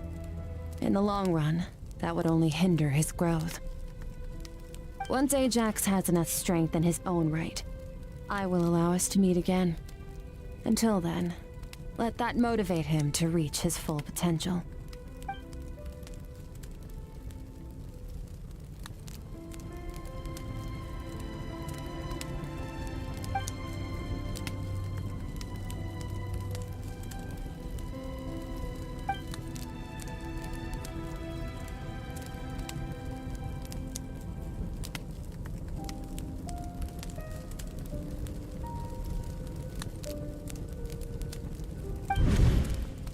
Unlike you, I have no desire to establish a connection with the world. The weak and the lowly have no right to remember me. They're lucky they only have a few missing memories to show for it.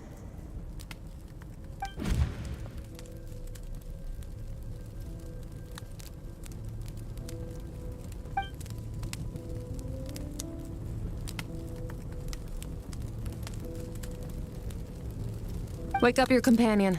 It's time to go. Oh, and everything I just told you. Best keep it a secret from her as well.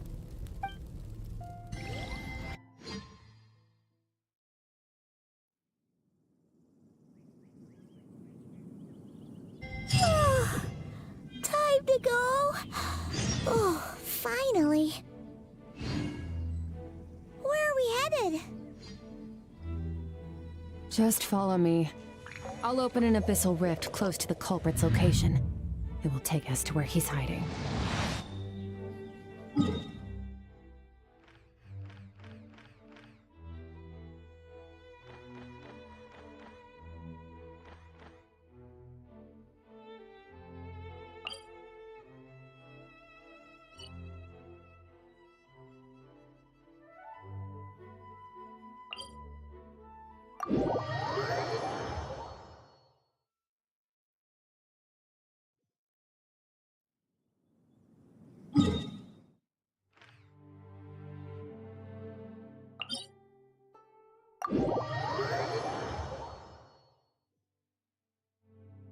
Melusines are beautiful creatures.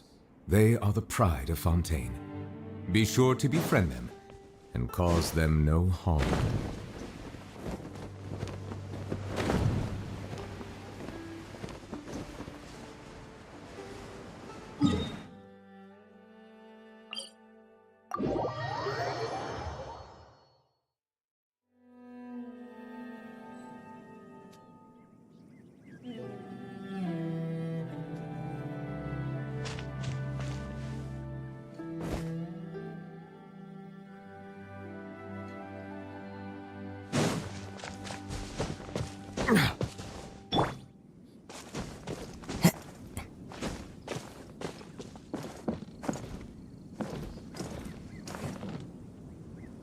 One with nature.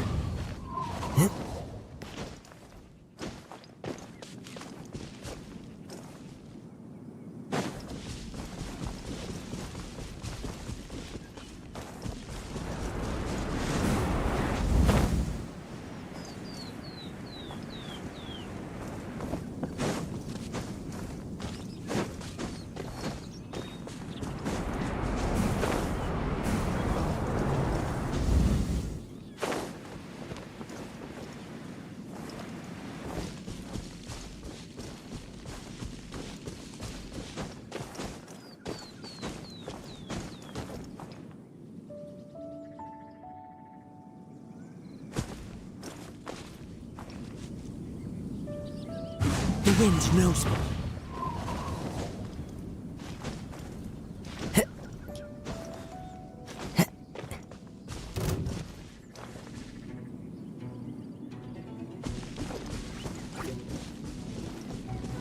Time to go.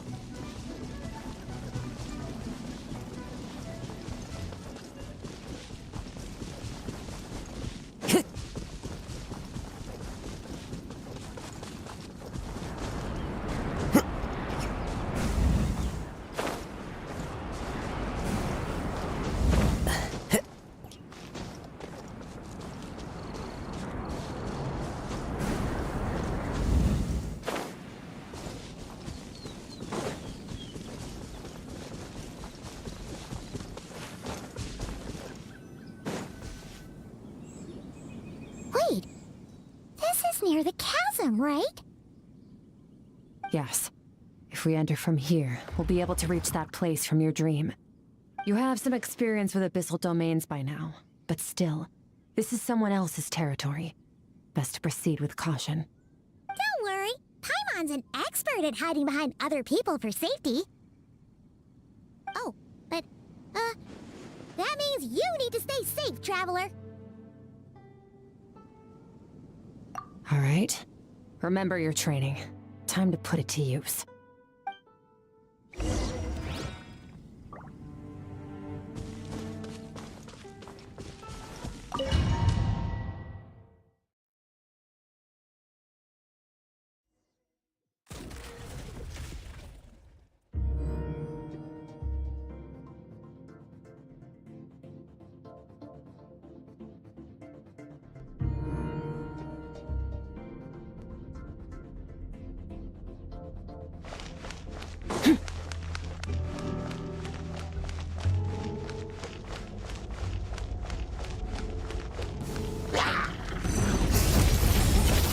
Into the void!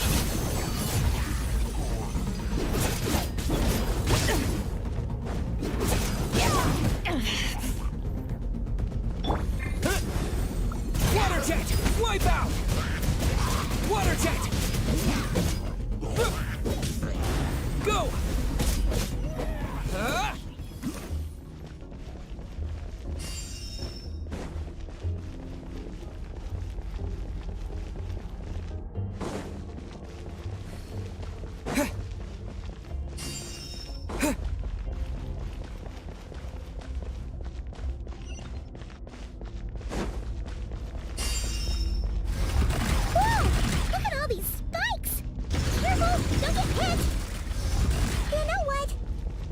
Just gonna float behind you.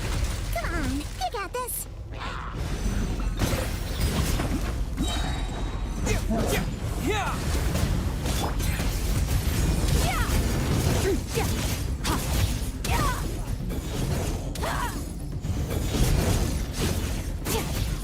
Hey, what are you two doing here?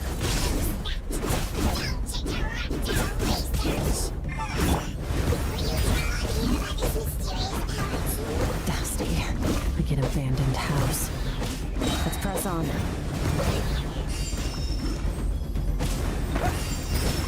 Wipe out! Annihilate.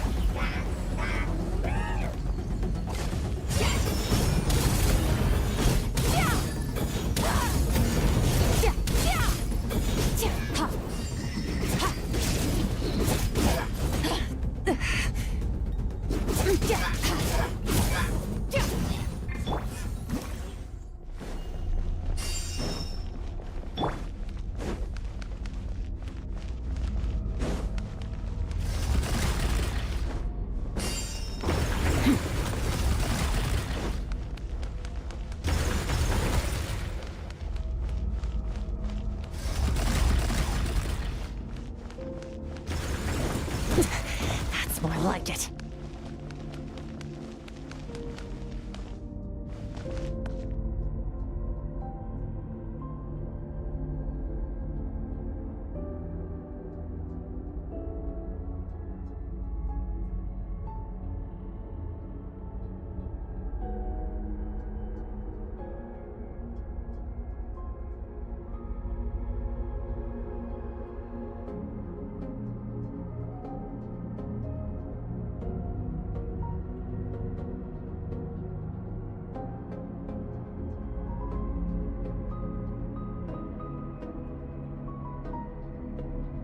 All things come to an end, even time itself.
Oh, looks like this is a dead end.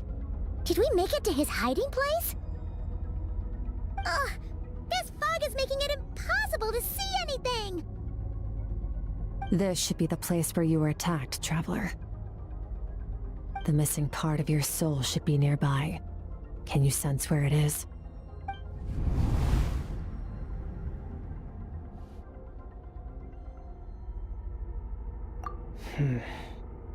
Our opponent must have covered his tracks just in case.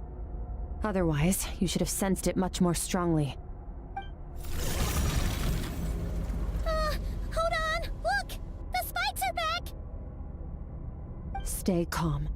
Let's hold back a little. Give our enemy some wiggle room so we can see what we're dealing with. If you're too reckless, we might be playing right into his hands. Our enemy took part of your soul for a reason. It's likely he integrated it into his attack somehow. If we're smart about this, we can track it down.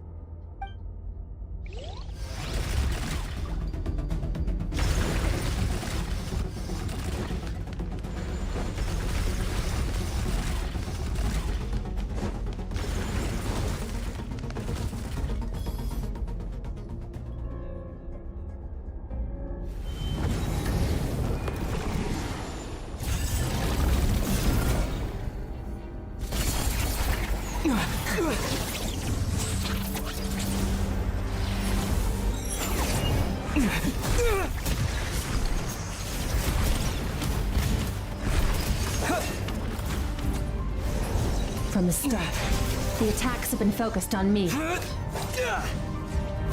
Trying to break through my defenses? I see.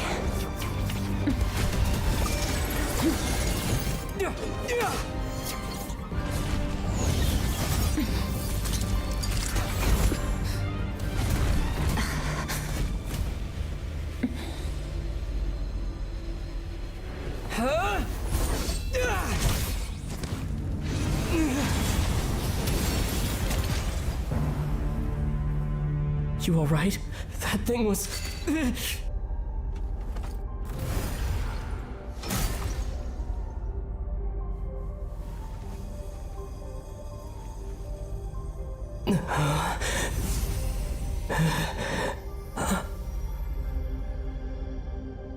There. I got it back. Traveler! Skirk! What happened? It looked like Skirk just got... In the Guili Plains, you asked me why this enemy chose you as his target. Now, the answer is clear. It's not just the fact that your strength is impressive.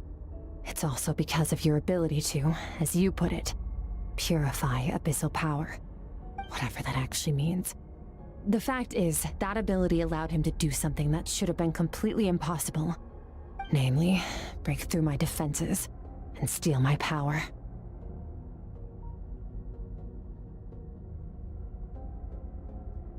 No, he couldn't have known I'd come to his domain. He only stole your soul fragment because he knew the value of its power. I doubt he expected it to come in handy so soon. Call it fate if you want. I believe that's the term they use in this world for arbitrary coincidences like this. In any case, it works to our advantage. Once I realized what he was using that power for, it gave me the chance to get back what you lost. I'll cope. Well, done gorging? Good. Time to answer some questions. How did you get the power of the all-devouring narwhal? The all-devouring narwhal? Oh, of course! Paimon knew that spike thing looked familiar. It looks just like that narwhal's horn! I highly doubt you acquired that power through your own strength. Tell me I'm wrong. You're desperate enough to scour the land for god remains and whatever vestiges of power you can find. That alone proves you wouldn't be able to defeat a creature like that. Which leaves one possibility. You know my master, the Foul, Sertologi. The Foul? Who dares call him foul?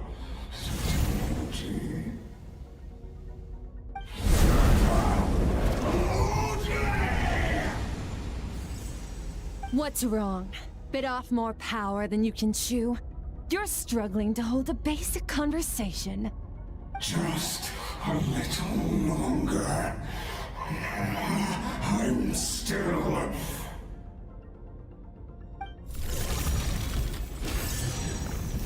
Look!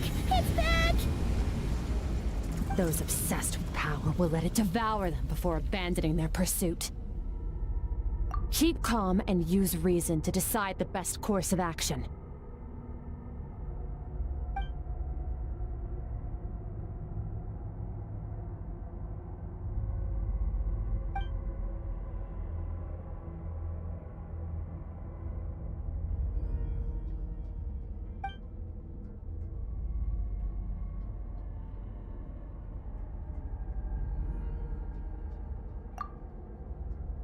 Wise decision.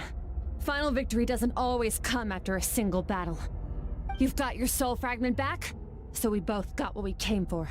Let the enemy draw breath while he can. It won't be for long. Get us out of here, traveler. You'll need to lead the way this time.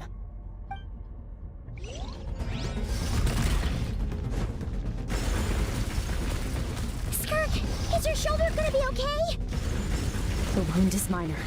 It'll heal in no time. You should focus on getting out of here alive instead.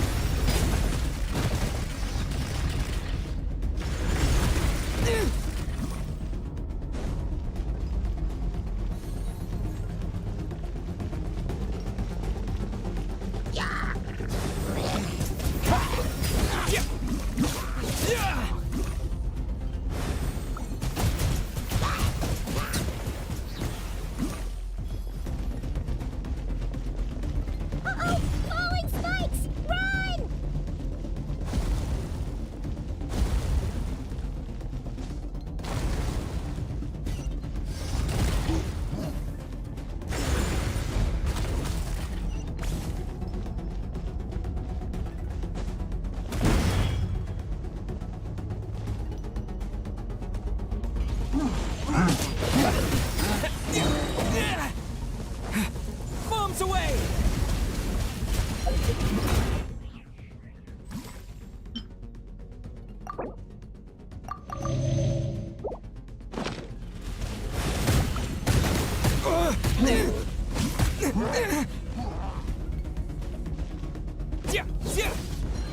Water jet! Water jet! Go!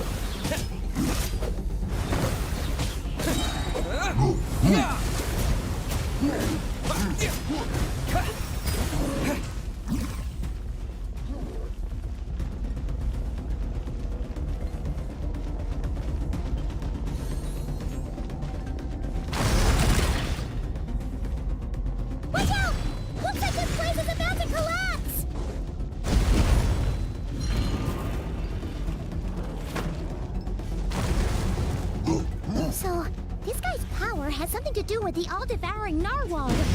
Did you know that all along, Skirk? I had my suspicions. That's why I decided to investigate in the first place. But suspicions only get you so far.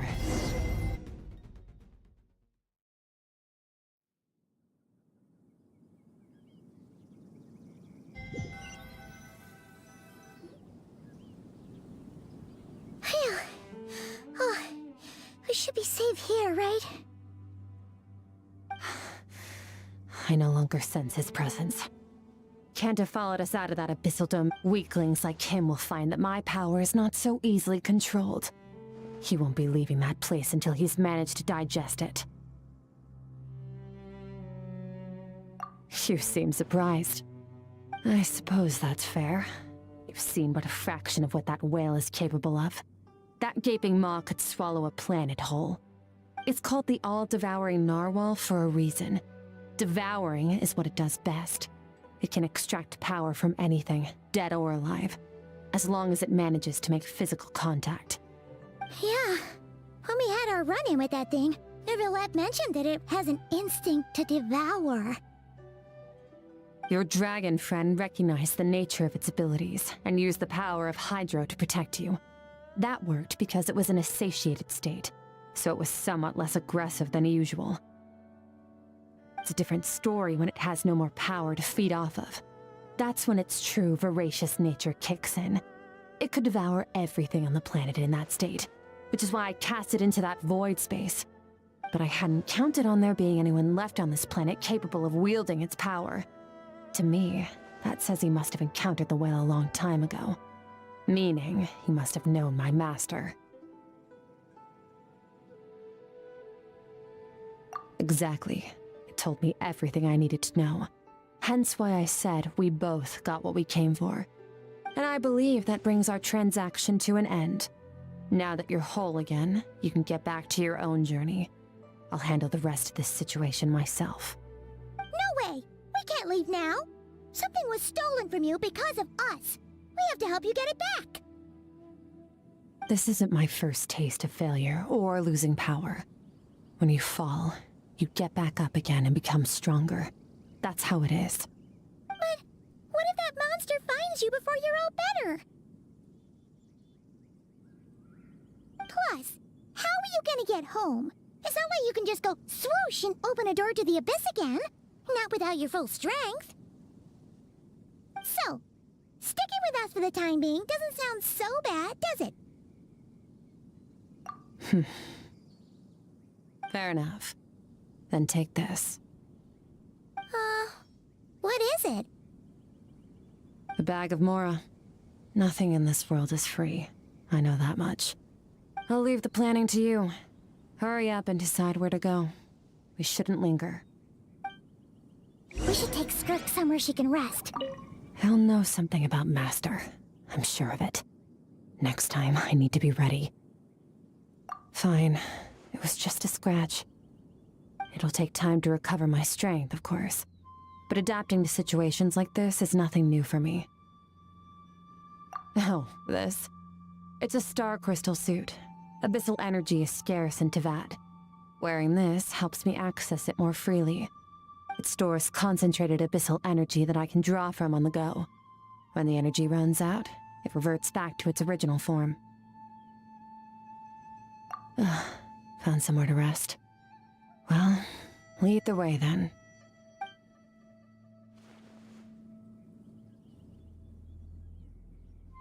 Paimon gets...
Huh.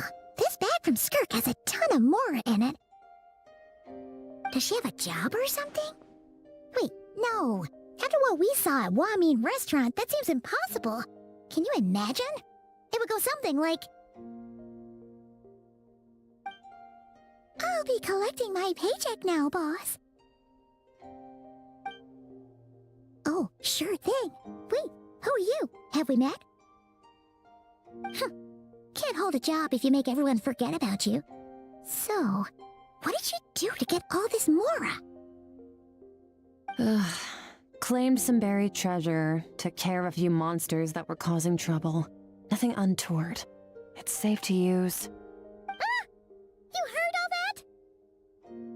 that? A sonorous voice like yours is hard to miss. I wouldn't be surprised if the sound of it traveled to the nearest mountaintop. Then, did you by chance happen to hear Paimon's little, joke earlier? You mean when you called me Frosty the Lavender Melon? No, sorry. Paimon totally misspoke just now. She didn't say that at all. It was, a Paimon lookalike. Yeah, she's a piece of work, that one. Always impersonating Paimon and giving people weird nicknames. Okay, fine. The truth is, Paimon didn't like you all that much at the start, but things are different now. You helped the Traveler in a big way, so... What do you say? Friends? I noticed there was only one bed. Go ahead and get some rest. Wait, what about you? I don't get tired, and I don't need rest. I'm going to practice my sword work. That should help me regain some strength. But your shoulder... Hey, don't just leave! Ah, whatever. Let her tire herself out. She'll come back eventually. Let's get some sleep, Traveler. That comfy bed is calling, Paimon.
Quiet.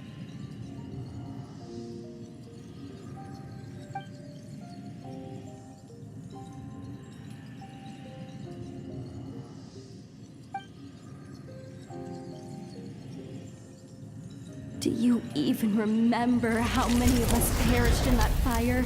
How many bodies were left to rot on the scorched earth? Yet you alone live on. Keep your gaze fixed on your blade. You don't deserve to rest.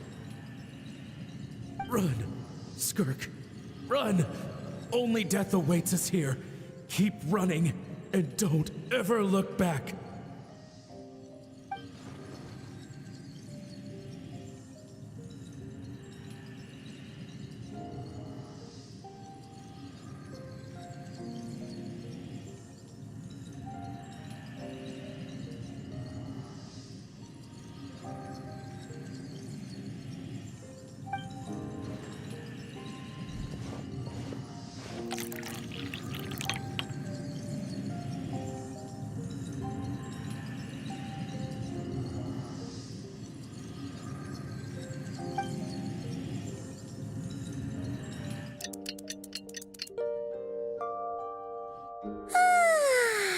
Getting an early night's sleep is the best.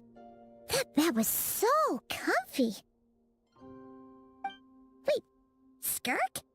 Have you been sitting out here the whole night? The bed's all yours if you want it.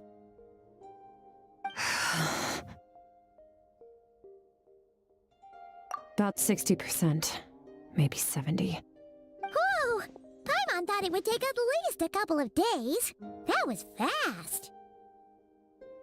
No, not fast enough. That's 20% less than last time. Same training regimen, same intensity. Nothing felt different, but somehow the outcome fell short. No, I think the problem's with me. I need to meditate for the next 2 days. Deep introspection should help me find the issue. Ooh, sounds intense. We'll watch over you in the meantime, then. Thanks. See you in 2 days.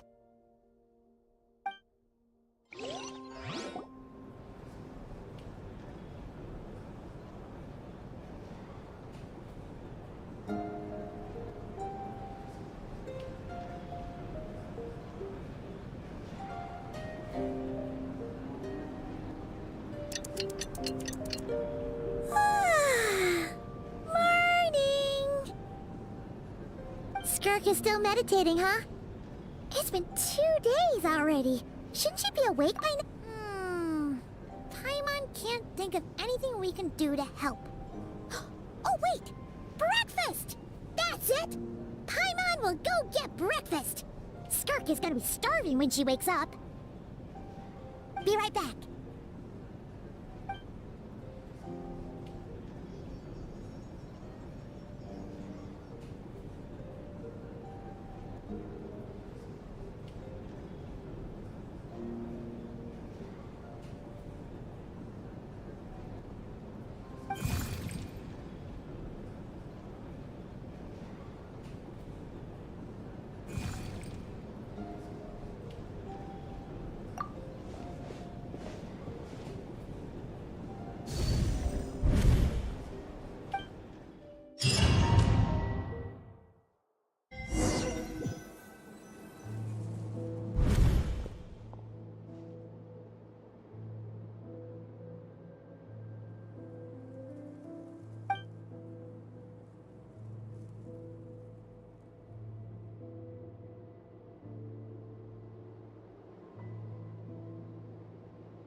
That's right. This is Skirk's inner world. Think of it as the threshold between the soul and dreams. This isn't your first time here, but what you remember is probably a space covered in darkness. I only managed to illuminate a small portion for you back then. Actually, it's my first time talking to someone like this. I only managed to break free and bring you here because the injury weakened her power. I guess that's why I can speak again, too. Call it fate, if you want. I think that's the word they use in this world for lucky coincidences like this, right? Now, before I take you to her, I gotta ask. You're the first outside visitor to ever come here, so what's your impression of this place? Oh, you noticed. This river represents Skirk's strength. Strength accumulates over time. It is the summation of a person's lived experience. So this river is where all the fragments of Skirk's life should converge into a single stream of memories and emotions, flowing forward as one. But as you can see, this river has been severed numerous times. It's because Skirk doesn't like who she was in the past. And all she sees reflected in the river is a disgraceful shadow of who she was. She cuts through water and rock with the sword of reason, severs her connection with the past, and begins anew.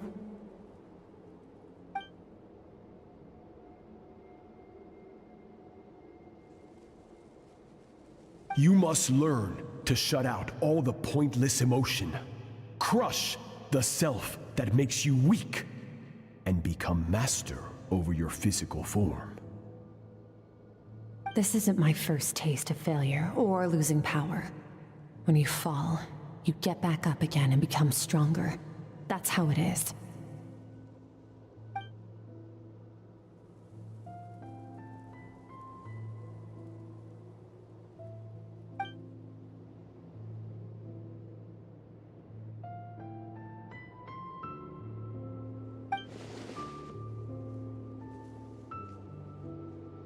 The answer to one mystery invites another question, I see. Let's follow the river upstream. There among the cliffs, among the memories etched into her heart, lies the truth of it all. Soon, you'll understand everything.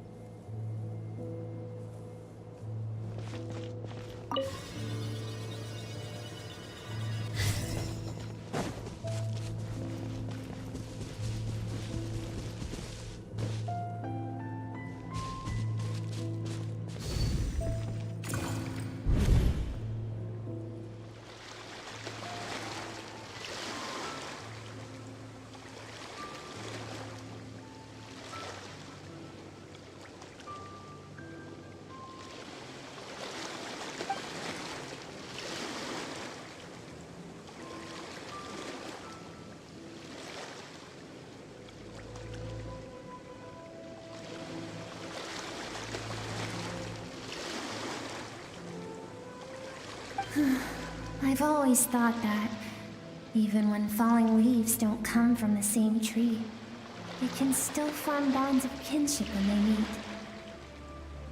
Like meteors, you both made a journey through the stars. Both travelers who have landed on a planet that is not your home. Yet, when she first noticed your presence, although she hesitated for a moment, she still chose to walk away. Indifferent as ever.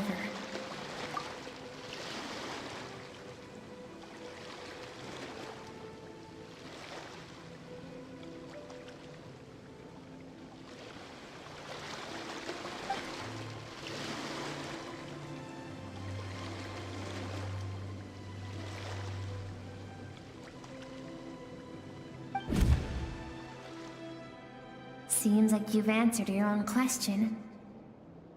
Skirk sees herself as a trespasser in this world. She's made a conscious choice to avoid altering its path. But the reason for that decision stems from events much earlier on in her life. Let's keep going.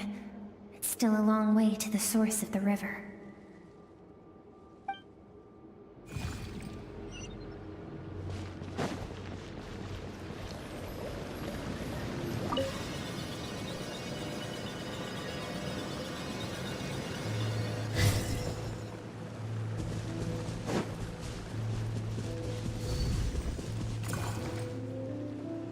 You now have what it takes to wield immense power.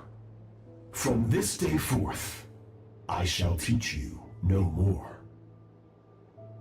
No one can become a worthy warrior through imitation alone.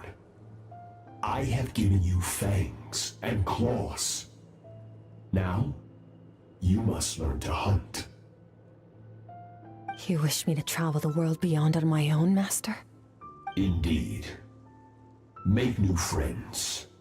Embark on your own journey. And piece together a new future from the shattered remnants of your past. We will still have contact through the abyss. But know this. One day, I will take the life you worked so hard to rebuild and reduce it to ashes. Just like the fire that haunts your mind. Why would you do that? I have told you before, fear is the catalyst for human evolution. You have tasted loss. You have known fear, so deep it can be felt in the bones. But as living beings, we all have an instinct to detach from that which harms us. And thus pain dampens over time, and the acrid taste of fear becomes but a distant memory. Yet now, I have bestowed upon you the gift of fear eternal. It will drown you in the nightmare of your childhood, or it shall drive you to defeat me, whatever the cost.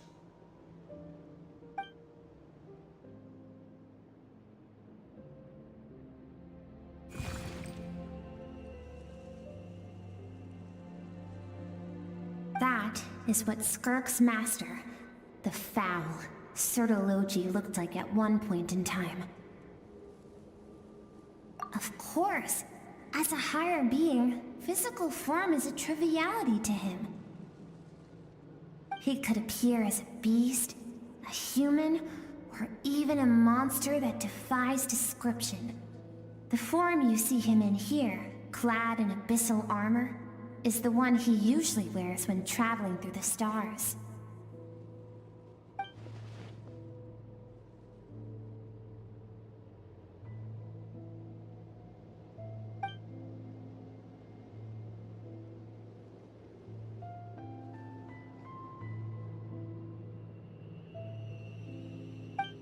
For certain reasons, I need to bridge the power gap between me and my master as quickly as possible. But first, I need to understand the source of his strength. To do that, I need to follow in his footsteps, walk the path he once walked, and somewhere along the way, I'll find out how to defeat him. That is my sole focus and purpose.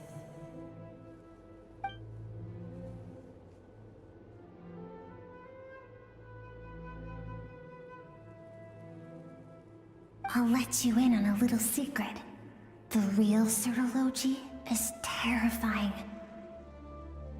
The scope of his power is impossible to understand until you experience it firsthand. It is absolute, the power to crush all things. Shall we keep going? Let's see. We're about halfway there.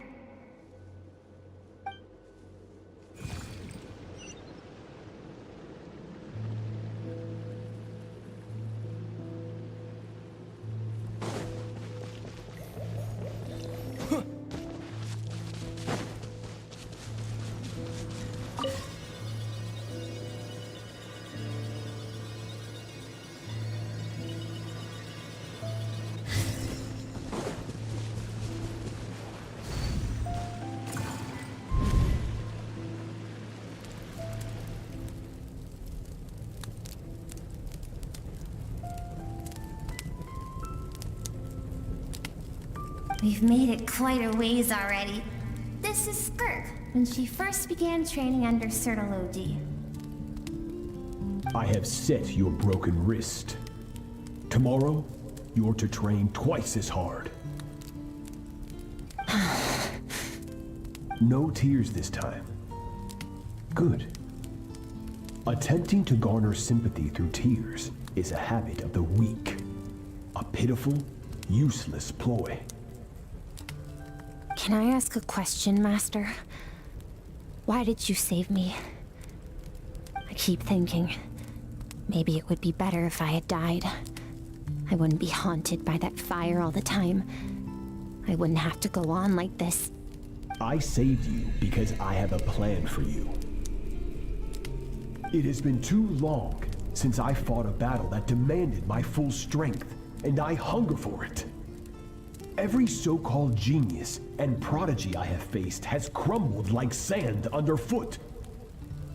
Before me, even fate bends the knee. So, I will teach you everything I know. Train you by whatever means necessary. in the hope that one day you might surprise me. But I don't want to draw my sword against you, Master. What you want matters little.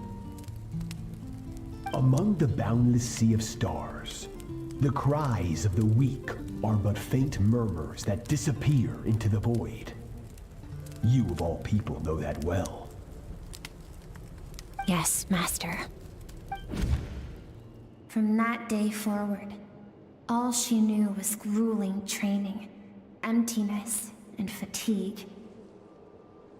After some time, her talent bloomed, and she gained control over her emotions, like her master. How should I put it? It was not that human emotion disappeared from her heart, but that reason came to dictate all she was allowed to feel. I suppose it was at this point that she became the Skirk you know today.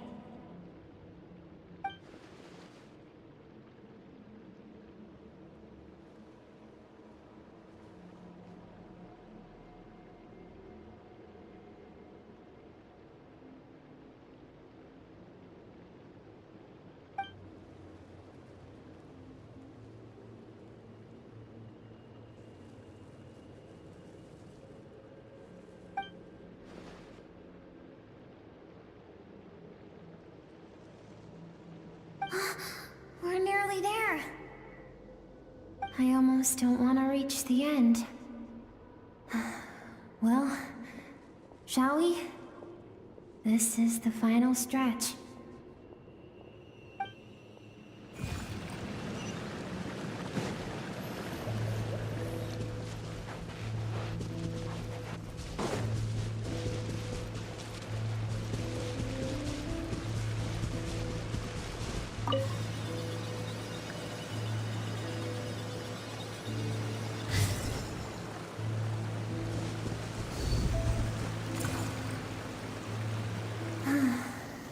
These are Skirk's happiest memories. What a simple and carefree time it was. Wisps of clouds dotted the sky. The sun bathed everything in golden light. And when song filled the air, not even the shyest of flowers could resist swaying along. This is Skirk's homeland. She was so curious about everything as a child. Always skipping school to go exploring instead. There was so much to discover. The treasures at the bottom of the sea. The secrets beyond the stars. And that merchant ship packed with adults wearing those strange clothes. Yes, the ship. That was the beginning of the end. It was a spaceship. When it arrived, the people that disembarked wore smiles on their faces and spoke of friendship. They claimed to be merchants from a neighboring planet, looking to establish trade. Skirk's parents, her relatives, her neighbors, everyone welcomed the newcomers with open arms and allowed them to explore the planet. To them, the visitors were guests and should be treated with hospitality. No one had any idea of what was to come. Several months later, an army of unknown origin arrived without warning and carried out a ruthless campaign to destroy everything and everyone on the planet. Skirk had skipped school that day, like so many times before, so she was not caught in the immediate wave of destruction.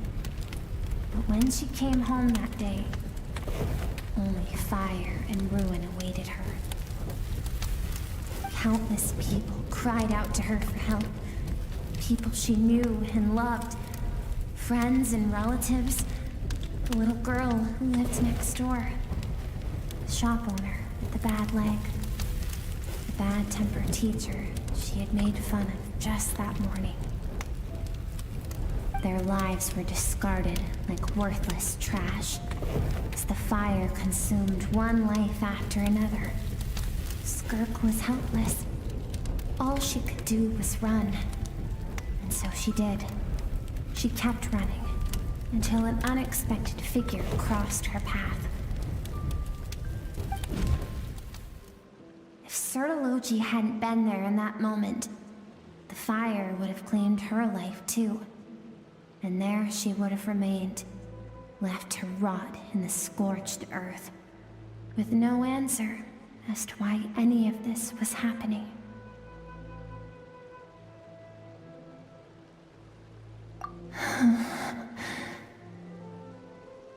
Because she and her people were seen as a threat.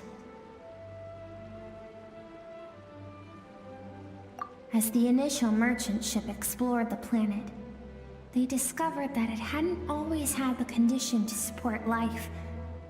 Yet there was evidence of human activity, even during the periods of extreme heat or cold in the past.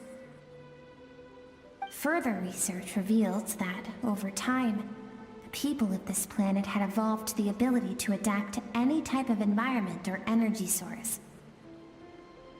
For that reason, the outsiders viewed them as a potential threat, and decided to eliminate them before the threat could rear its head.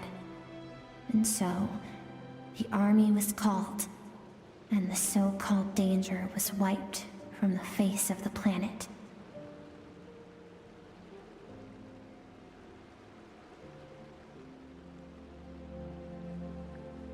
Senseless, isn't it? Deemed a threat because of a gift they didn't even know they had. Perhaps it was their own innocence and kindness that doomed them. But in the end, that was lost to the blaze as well. If those with power get to decide good and evil, then all you can trust in is the sword in your hand. And so, before death could claim her, she ran. She ran and never stopped.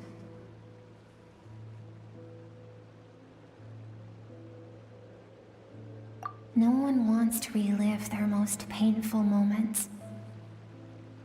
Well, that brings us to the end of the story. This is as far as we can go. Skirk is waiting over there. For both of us. Let's go to her. It's time to fulfill my purpose. And my greatest wish over all these years.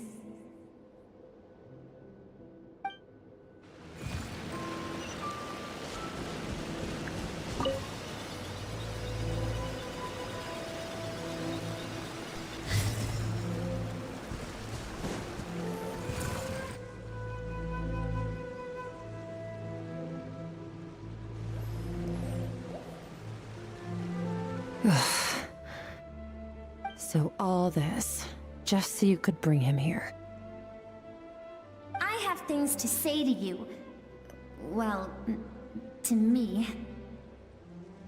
I want someone to witness our reconciliation, even if it takes an argument to get there. And he is the best choice in this moment. Her suppressed emotional self. The version of herself she keeps locked in the recesses of her mind, stifled by reason. All those rejected impulses, those discarded aspects of your past selves, they are a part of me now. I am who you used to be. Someone you have refused to face for too long. So, I came to face you instead. You're wrong. I've faced you all along. And that's exactly why I keep you locked here. Your existence makes me weak. Moments of joy and longing are when we are most vulnerable. Don't forget, it was a penchant for goodness over reason that doomed our homeland in the first place. The vastness of the universe renders everything insignificant. Our feelings most of all. Even so, learning from the mistakes of the past doesn't have to mean erasing everything. Strip yourself of your so-called weaknesses, emotions like kindness and empathy, and what makes you any different from the ruthless soldiers who slaughtered our people? The difference is that I'm doing what is right, what is necessary. I allow you to exist, but with limited freedom. That is the greatest kindness I can offer. I have shouldered everything you couldn't carry. I rose above the numbness and emptiness, and it was cold, unfeeling reason that brought me this far. It made me who I am. It made me strong. That is the problem. I want to shoulder those things together. On the grand scale of the entire universe, maybe our feelings are vanishingly small, but why should that mean they don't matter? Emotion gives warmth to the cold expanse of space. It gives meaning to the world around us. Think back to those nights of gazing at the stars, those afternoons of exploring the unknown. Think back and let them grant you peace. A brief respite from the pressure you put on yourself.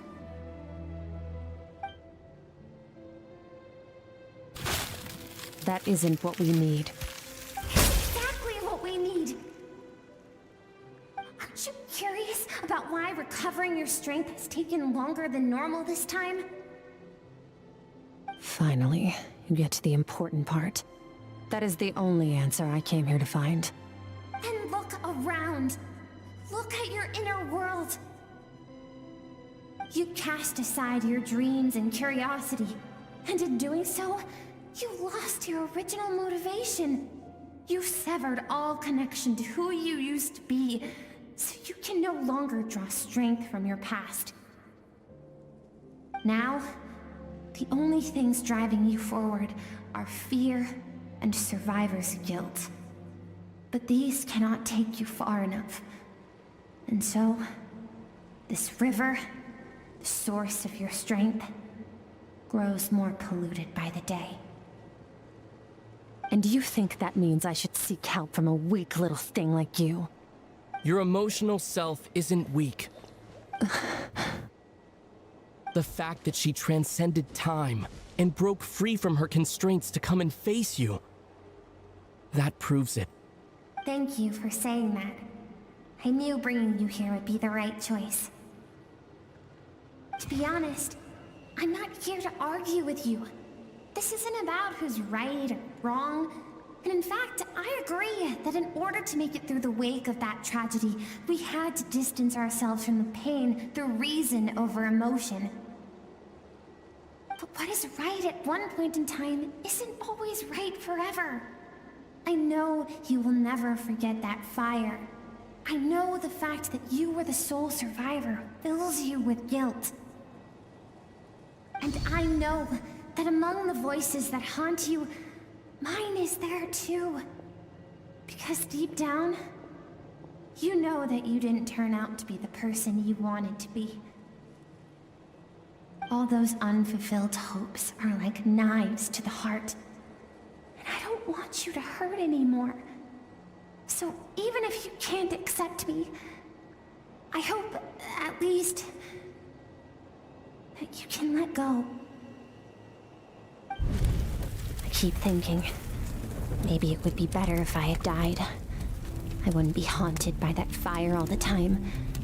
I wouldn't have to go on like this.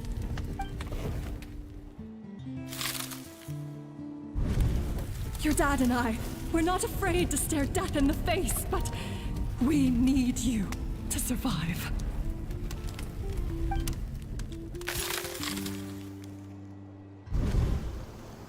I'm sick of being a kid. There's so many amazing things out there, and I'm ready to see them all.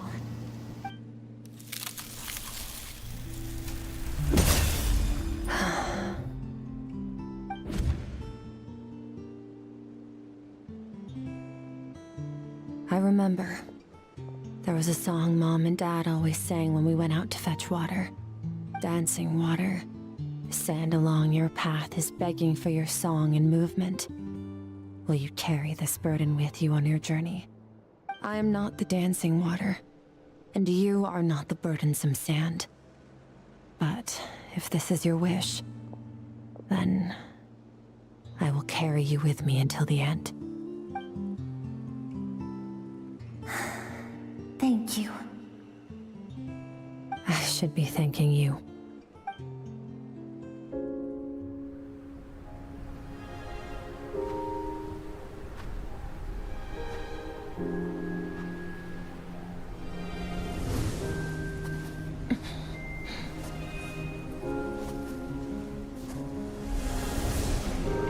Run, Skirk, run! Remember, leave no one alive! Heed my words, Skirk. Let fear take root in your soul. Did you survive? Why was it only you? Skirk, did you become a positive light in this world?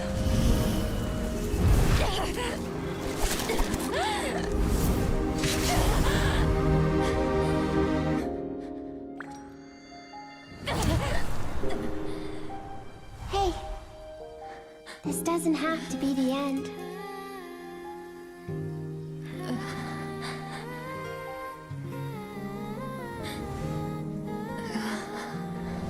Life is a gift. Don't let darkness claim it.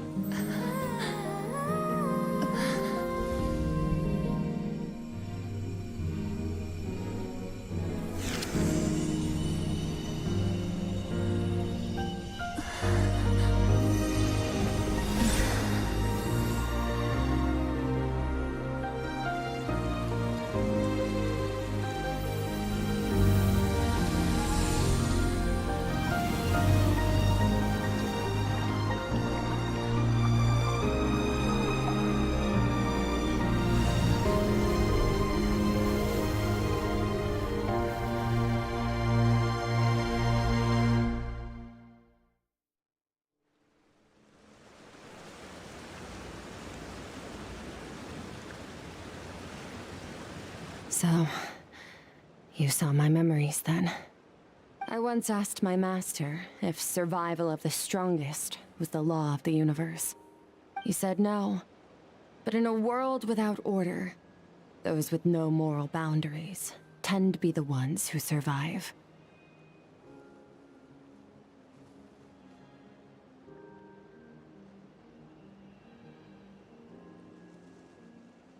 That's why, after hearing his answer, an idea came to mind. An idea that, one day, I would create a new world order. One in which there would never be another tragedy like that fire.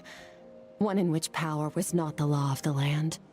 But that means I must defeat him. Because my master, Sertologi, is, at the core, a defier of all rules and order. Yes, and not just because of the gap in our abilities, but also because I have no reason to see him as an enemy. Although his decision to train me was not made out of kindness, he did everything a master should. He saved my life, taught me the sword and the principles of strength, and for that, I respect him.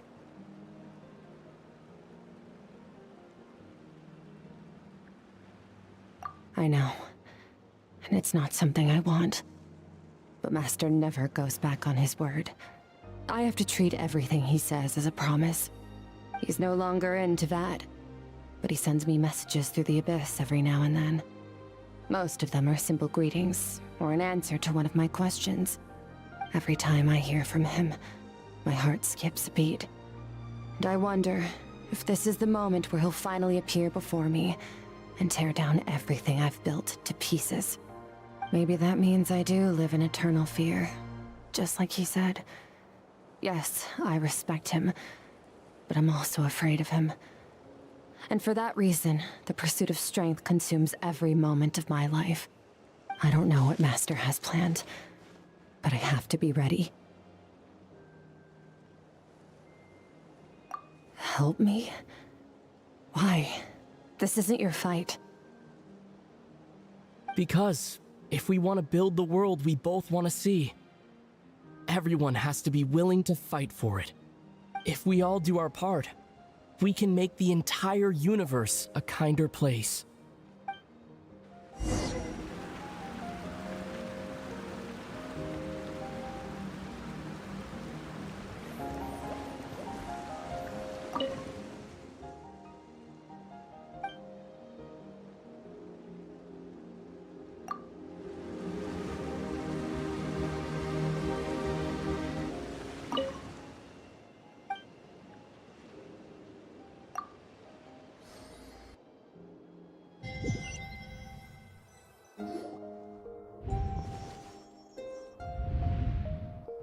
Oh, you're finally awake! Honestly, Paimon was gone for like 2 seconds and then she comes back and finds you both unconscious? Oh, you scared Paimon half to death! You're both okay, right? What does it look like? Only water from the source can cleanse the rot and filth that flows from the past into the future. I taught you to incorporate the experiences from your journey into how you fight. I suppose what happened today will become an inseparable part of who I am. Okay, so Paimon feels like she's missing some important context. But whatever. Paimon brought back tons of delicious snacks! Let's dig in!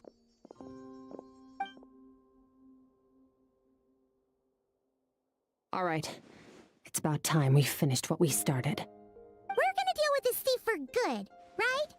This time, I'm not going to tell you to hold back. But having digested even more power in the meantime, he's going to be tougher than before. The good news is, we have no reason to pull our punches this time. So, let's go. Same place as last time.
Follow the wind.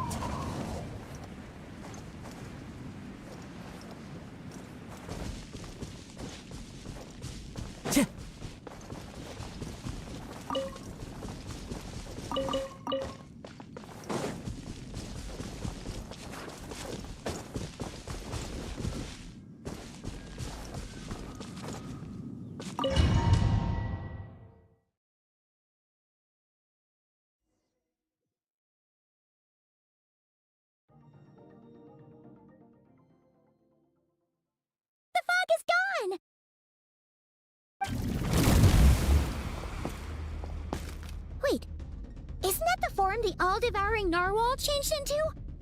How come he knows that, too? Really? So, you're telling Paimon that giant whale and this guy can both turn into the fowl? How does that work? It's a subconscious instinct. Any intelligent being who longs for his level of strength is bound to mimic his appearance. It's a natural response after encountering someone as powerful as Master. To them, he represents ultimate power. We know the person before us has encountered Master, and we know he stole a portion of my power. So it's not surprising that he would assume this form. Okay. Oh, the closer Paimon looks, the more intimidating it gets. Nervalette isn't here this time, so it's up to us. He won't have the nerve to steal again after we're done with him. Let's teach this guy a lesson.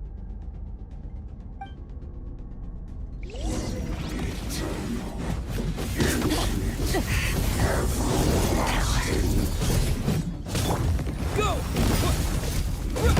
Wipe out!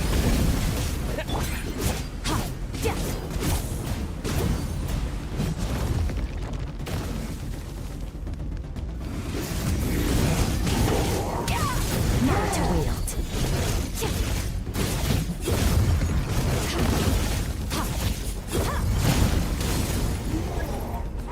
Haven't forgotten your training, I hope.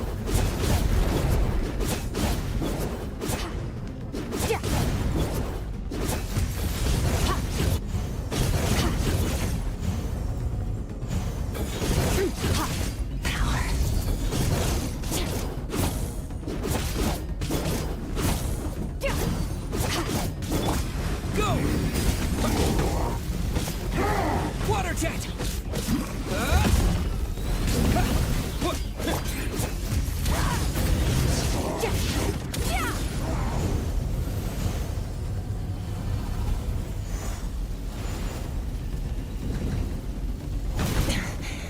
This is getting interesting.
Water jet!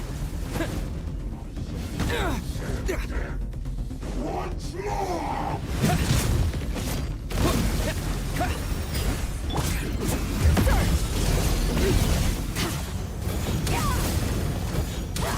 Mine to wield.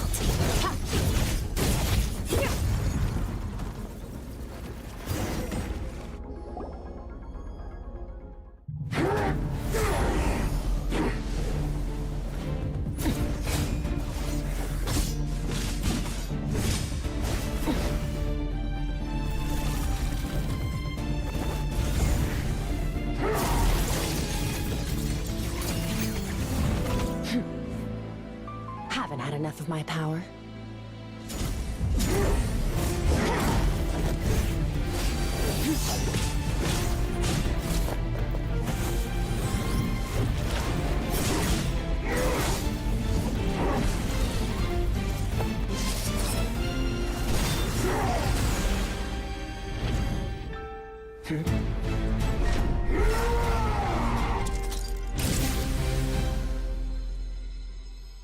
Well then, let's see how much more of this power you can handle.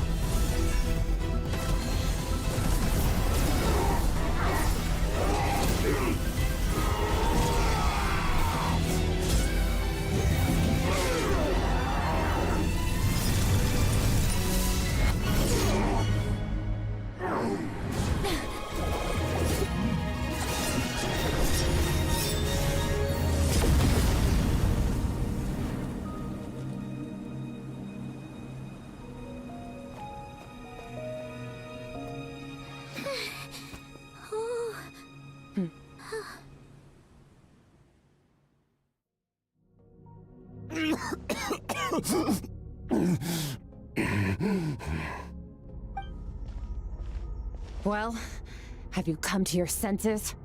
You saw that my body was at its limit. So, you deliberately channeled your power into me, knowing that it would destroy my shell from within. Such power. Such keen battle instincts. So you must be... Skirk, Sertologi's disciple. How long has it been?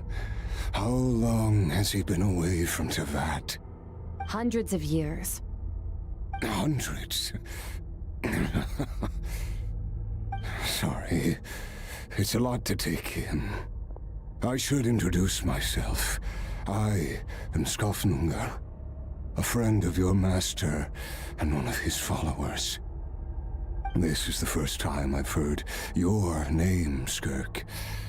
But hundreds of years ago, I knew you existed. And I knew you would come here. Hundreds of years ago? Sounds like you and Master have quite the history. Care to tell us about it? Of course. Might as well take advantage of a clear head while I can. The story starts a long, long time ago. I was born into a noble family in Conria. As the eldest son, I was set to inherit our title. But I contracted an incurable illness as a child, and everyone gave up on me. I trained the sword harder than anyone else, defeated all of my peers. But it was all in vain. When other people looked at me, all I saw in their eyes was pity, or a strange glee in my misfortune. Even my parents were just waiting for me to die. Over time, my heart hardened, and I became aimless. That was the point where I met your master, Sertologi. We were similar in age, but different in background. He was born in prison, the son of criminals who had been sentenced to death. He spent his childhood wandering the streets, facing more criticism than the literary works in the Universitas Magistrorum. Yet, he always wore a smile on his face, as if kindness and malice were one and the same, and he could not see the difference. I still remember what he said to me when we first met. You need to fight to survive. Even if it's a losing battle, it should light a fire under you. How can you sit back like this and go down without a fight? That does sound like something he would say. He was the first to acknowledge that I was worth something, and he inspired me to keep going. When we sparred together, it was the first time I'd actually felt the thrill of combat. When I was 10, he stole forbidden research materials and managed to cure my illness. It was like there was nothing in this world he couldn't accomplish. When it came to the human form, he was always intent on pushing the boundaries of possibility. But somewhere along the way, I fell behind. My talents were nothing compared to his, and at some point, I realized he had pulled so far ahead, I was too embarrassed to even ask him to spar. After his grand endeavor was successful, he sought me out and said to me, "This planet no longer holds anything of interest to me, so I'm leaving. But first, I have an offer. I can use a power I have just refined to break the curse of immortality for you." Your death was once what we worked so hard to prevent. But the immortality you now face is a different kind of pain altogether. I'll pass. Immortality doesn't sound so bad to me. Since I can't die, it means I have an infinite amount of time to get stronger. Maybe I'll finally catch up to you one day, and we can spar like we used to. Are you sure? I cannot say when I will return. Your body, or rather, your soul, might not be able to withstand this curse. All I can do is try. After all, a wise man once told me, people need to fight for their own survival. Wise indeed. Nevertheless, if you grow weary of the pain of immortality, and wish to experience a good sparring match before you wither away, seek out my disciple. Disciple? Never thought I'd hear that word coming from you. Nor I. But Vedifenir said I was destined to find a disciple out there in the universe, and bring her to Tibet. You know as well as I, Vedifenir's prophecies are never wrong. Well, now I'm curious about who this disciple of yours will be. All Vedifenir said was that one day, the stars shall bow in her honor. Sounds pretty impressive. Of course. Only the most outstanding people would have the right to become my disciple. Still self-assured as ever, I see. But you're not wrong. I'll be leaving then. Oh, and if you are serious about getting stronger, I left you a little gift in the Primordial Sea.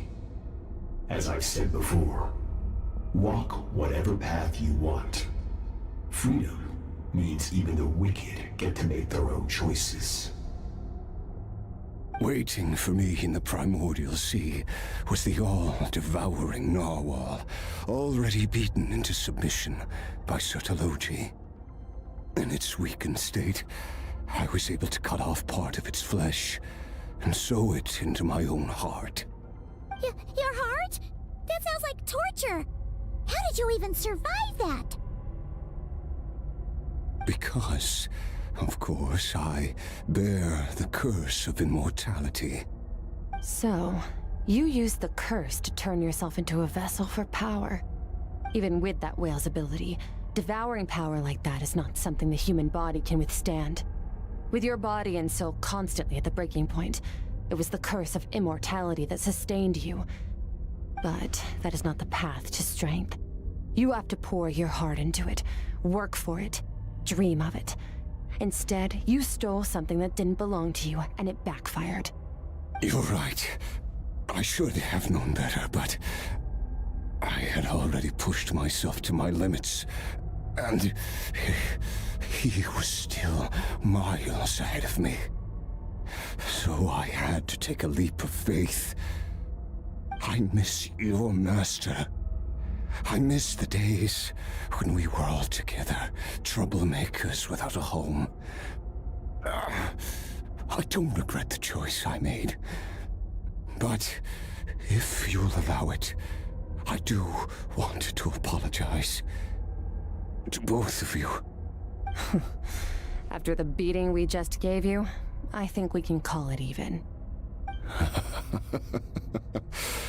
You're an interesting one as well. Sertologi's disciple. That's a lot to live up to. It can't have been an easy experience. I know what he's like. He rules with an iron fist, using despair and fear to force you to catch up to him, all the while standing ever out of reach. We're like mountain climbers in the dark, never knowing how much higher we have to climb, or when we will see the sun again. True. But I made up my mind long ago. No matter how dark it gets, I will not give in to despair. I will overcome it. Besides, after hearing your story, I suspect what Master really wants is not a battle that demands his full strength, but rather a defeat without regrets. Oh? Since you're his friend, you must have some things in common. The first time we came here, when you stabbed me through the fog and stole my power, I felt no emotion coming from that spike. But when you had to devote all your strength fighting me just now, I could feel joy and passion emanating from your blade. It was the joy of a researcher discovering the truth of the world, the joy of an artist uncovering a temple of wonders. Interesting. I'm certain I didn't express those emotions outright. Yet you were able to read them from my blade, like a glimpse into my inner world. You're right. That battle brought me an unbridled sense of joy, and my defeat brings me no regret whatsoever. Exactly. I think Master also craves a battle like that. One where his opponent forces him to use all his strength, unlock the extent of his potential, and transcend his own limits. A battle to end all battles. After which, all can come to an end, including, perhaps, his life. For that very reason, good and evil are meaningless to him. He has one purpose, one goal: to complete himself. It's one of the secrets to his strength. Perhaps you're right. Perhaps that is his call. What a battle that would be. Oh, to witness such a...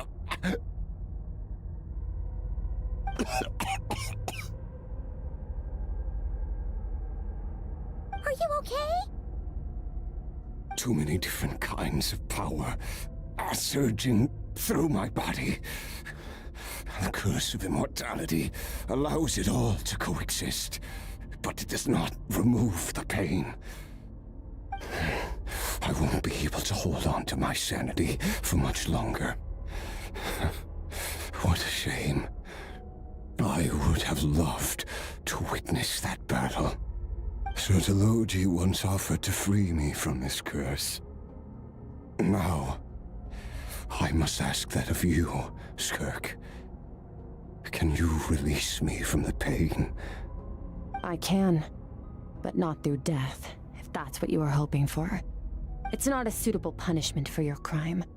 As an alternative, I can take your consciousness, along with all the power you've consumed, and smash it to pieces. The impurities will dissipate, and under the curse of immortality, your mind and body will regenerate. When that process is complete, you will be back to who you were before, no longer tortured by powers you can't control. But it will be a time-consuming and painful process. The decision is yours to make. I accept. And who knows? Perhaps I'll wake up in time to witness your great battle with Sertologi. I have faith that you'll be able to stand against him one day.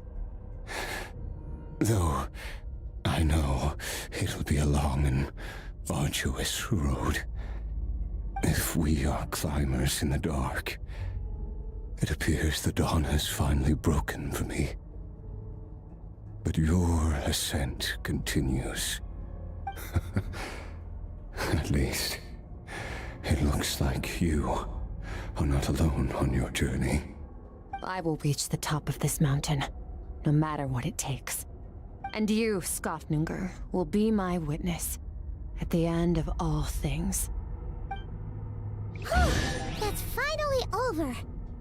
Let's get out of here. Huh! At least we don't have to make a mad dash for the exit like last time.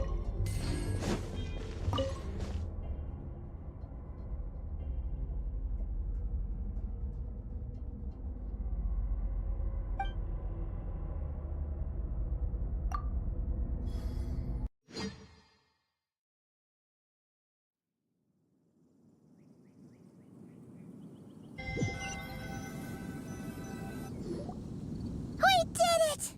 Ah, it's only been a few days, but it feels like forever. Once again, we've proved there's nothing we can't overcome. Where'd you... Wow, you sound even more confident than usual. Guess you really have become stronger. Today sure went by fast. It's night already. Oh wait, that reminds Paimon. The stars you mentioned, the ones that died out, are they back now? Yes. The power Skofnungur stole has been returned. So, the stars have regained their light. Great! Huh, it's crazy that you even noticed their light was gone. There are so many stars in the sky. If a few disappeared, Paimon definitely wouldn't be able to tell. I suppose it's because I have gazed upon this sky for centuries. The false stars, hanging in the meticulously planned sky, glittering with rotten light. It's not real. And yet, it is for that very reason that I can look upon it and enjoy the momentary peace it brings. Even the most beautiful of bubbles has to burst. We will return to the real universe one day, whether of our own volition or not. Time marches ever forward. Even the innocent and naive will taste life's bitterness. Yet through hardship, we grow until we learn to seize the sands of time for ourselves and uncover our true strength. Though we gaze upon a false sky, its vastness and majesty is palpable. One can only wonder, what is it going to take for kindness to reign supreme in the vast expanse of the universe? Ugh, this is all going over Paimon's head. But if she knows one thing, it's that the Traveler always finds a way.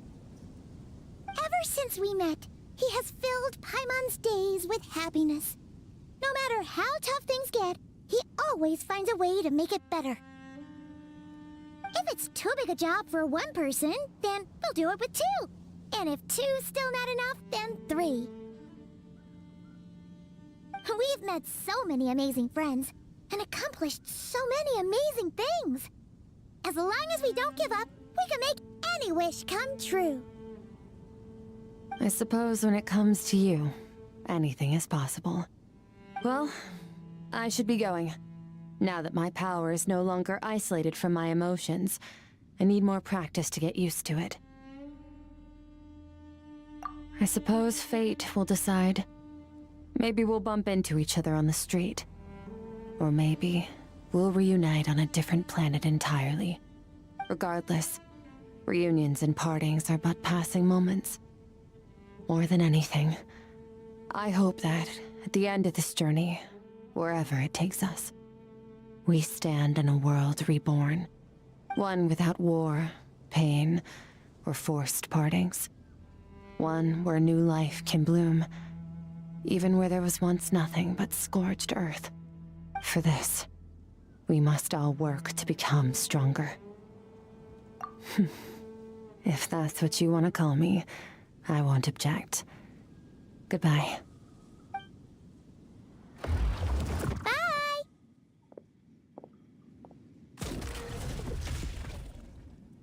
Is it just Paimon, or is she being nicer than before? We definitely count as friends after all that, don't you think? Hey, what do you think about camping here tonight? There's nothing quite like sleeping under the stars. Come tomorrow, we can continue our journey. Oh, and since Paimon treated you to that super nice meal at Wanmin Restaurant, it's about time you returned the favor.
I see the value in...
Illusion shattered!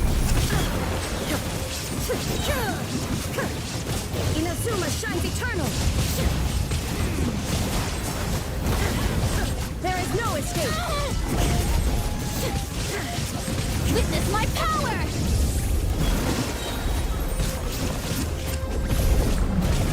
Illusion shattered!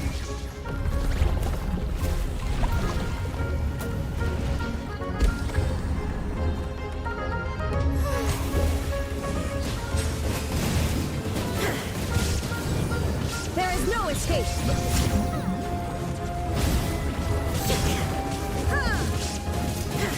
Now you shall perish! Illusion shattered!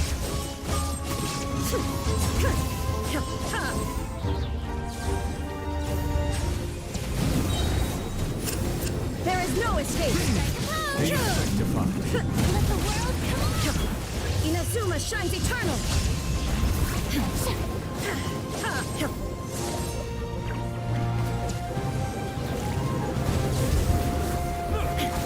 Shine down! Let lightning! Return to oblivion! Bow your head.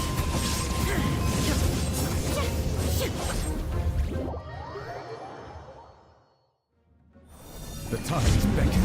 Witness my power! Shines eternal!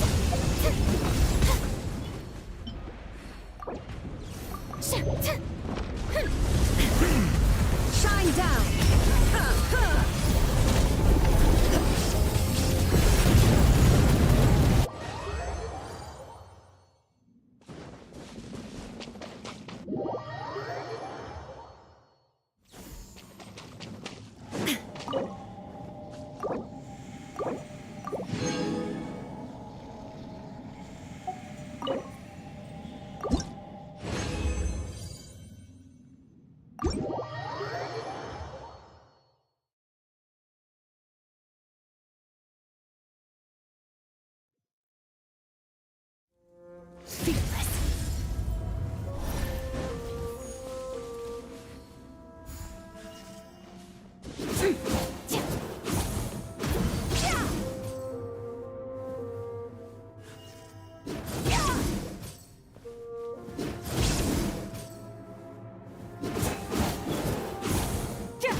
Silence!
Melusines are beautiful creatures. They are the pride of Fontaine. Be sure to befriend them and cause them no harm.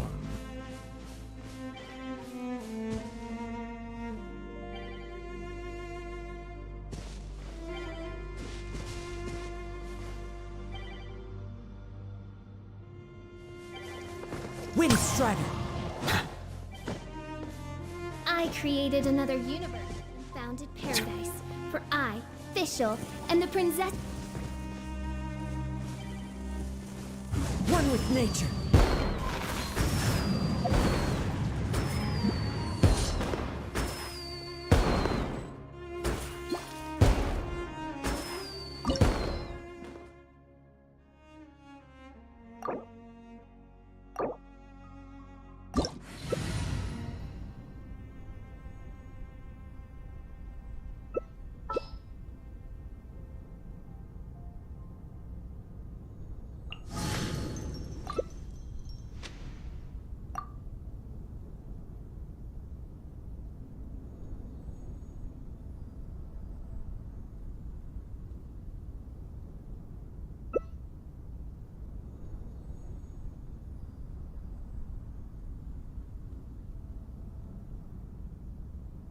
This scenery is wonderful.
Genshin.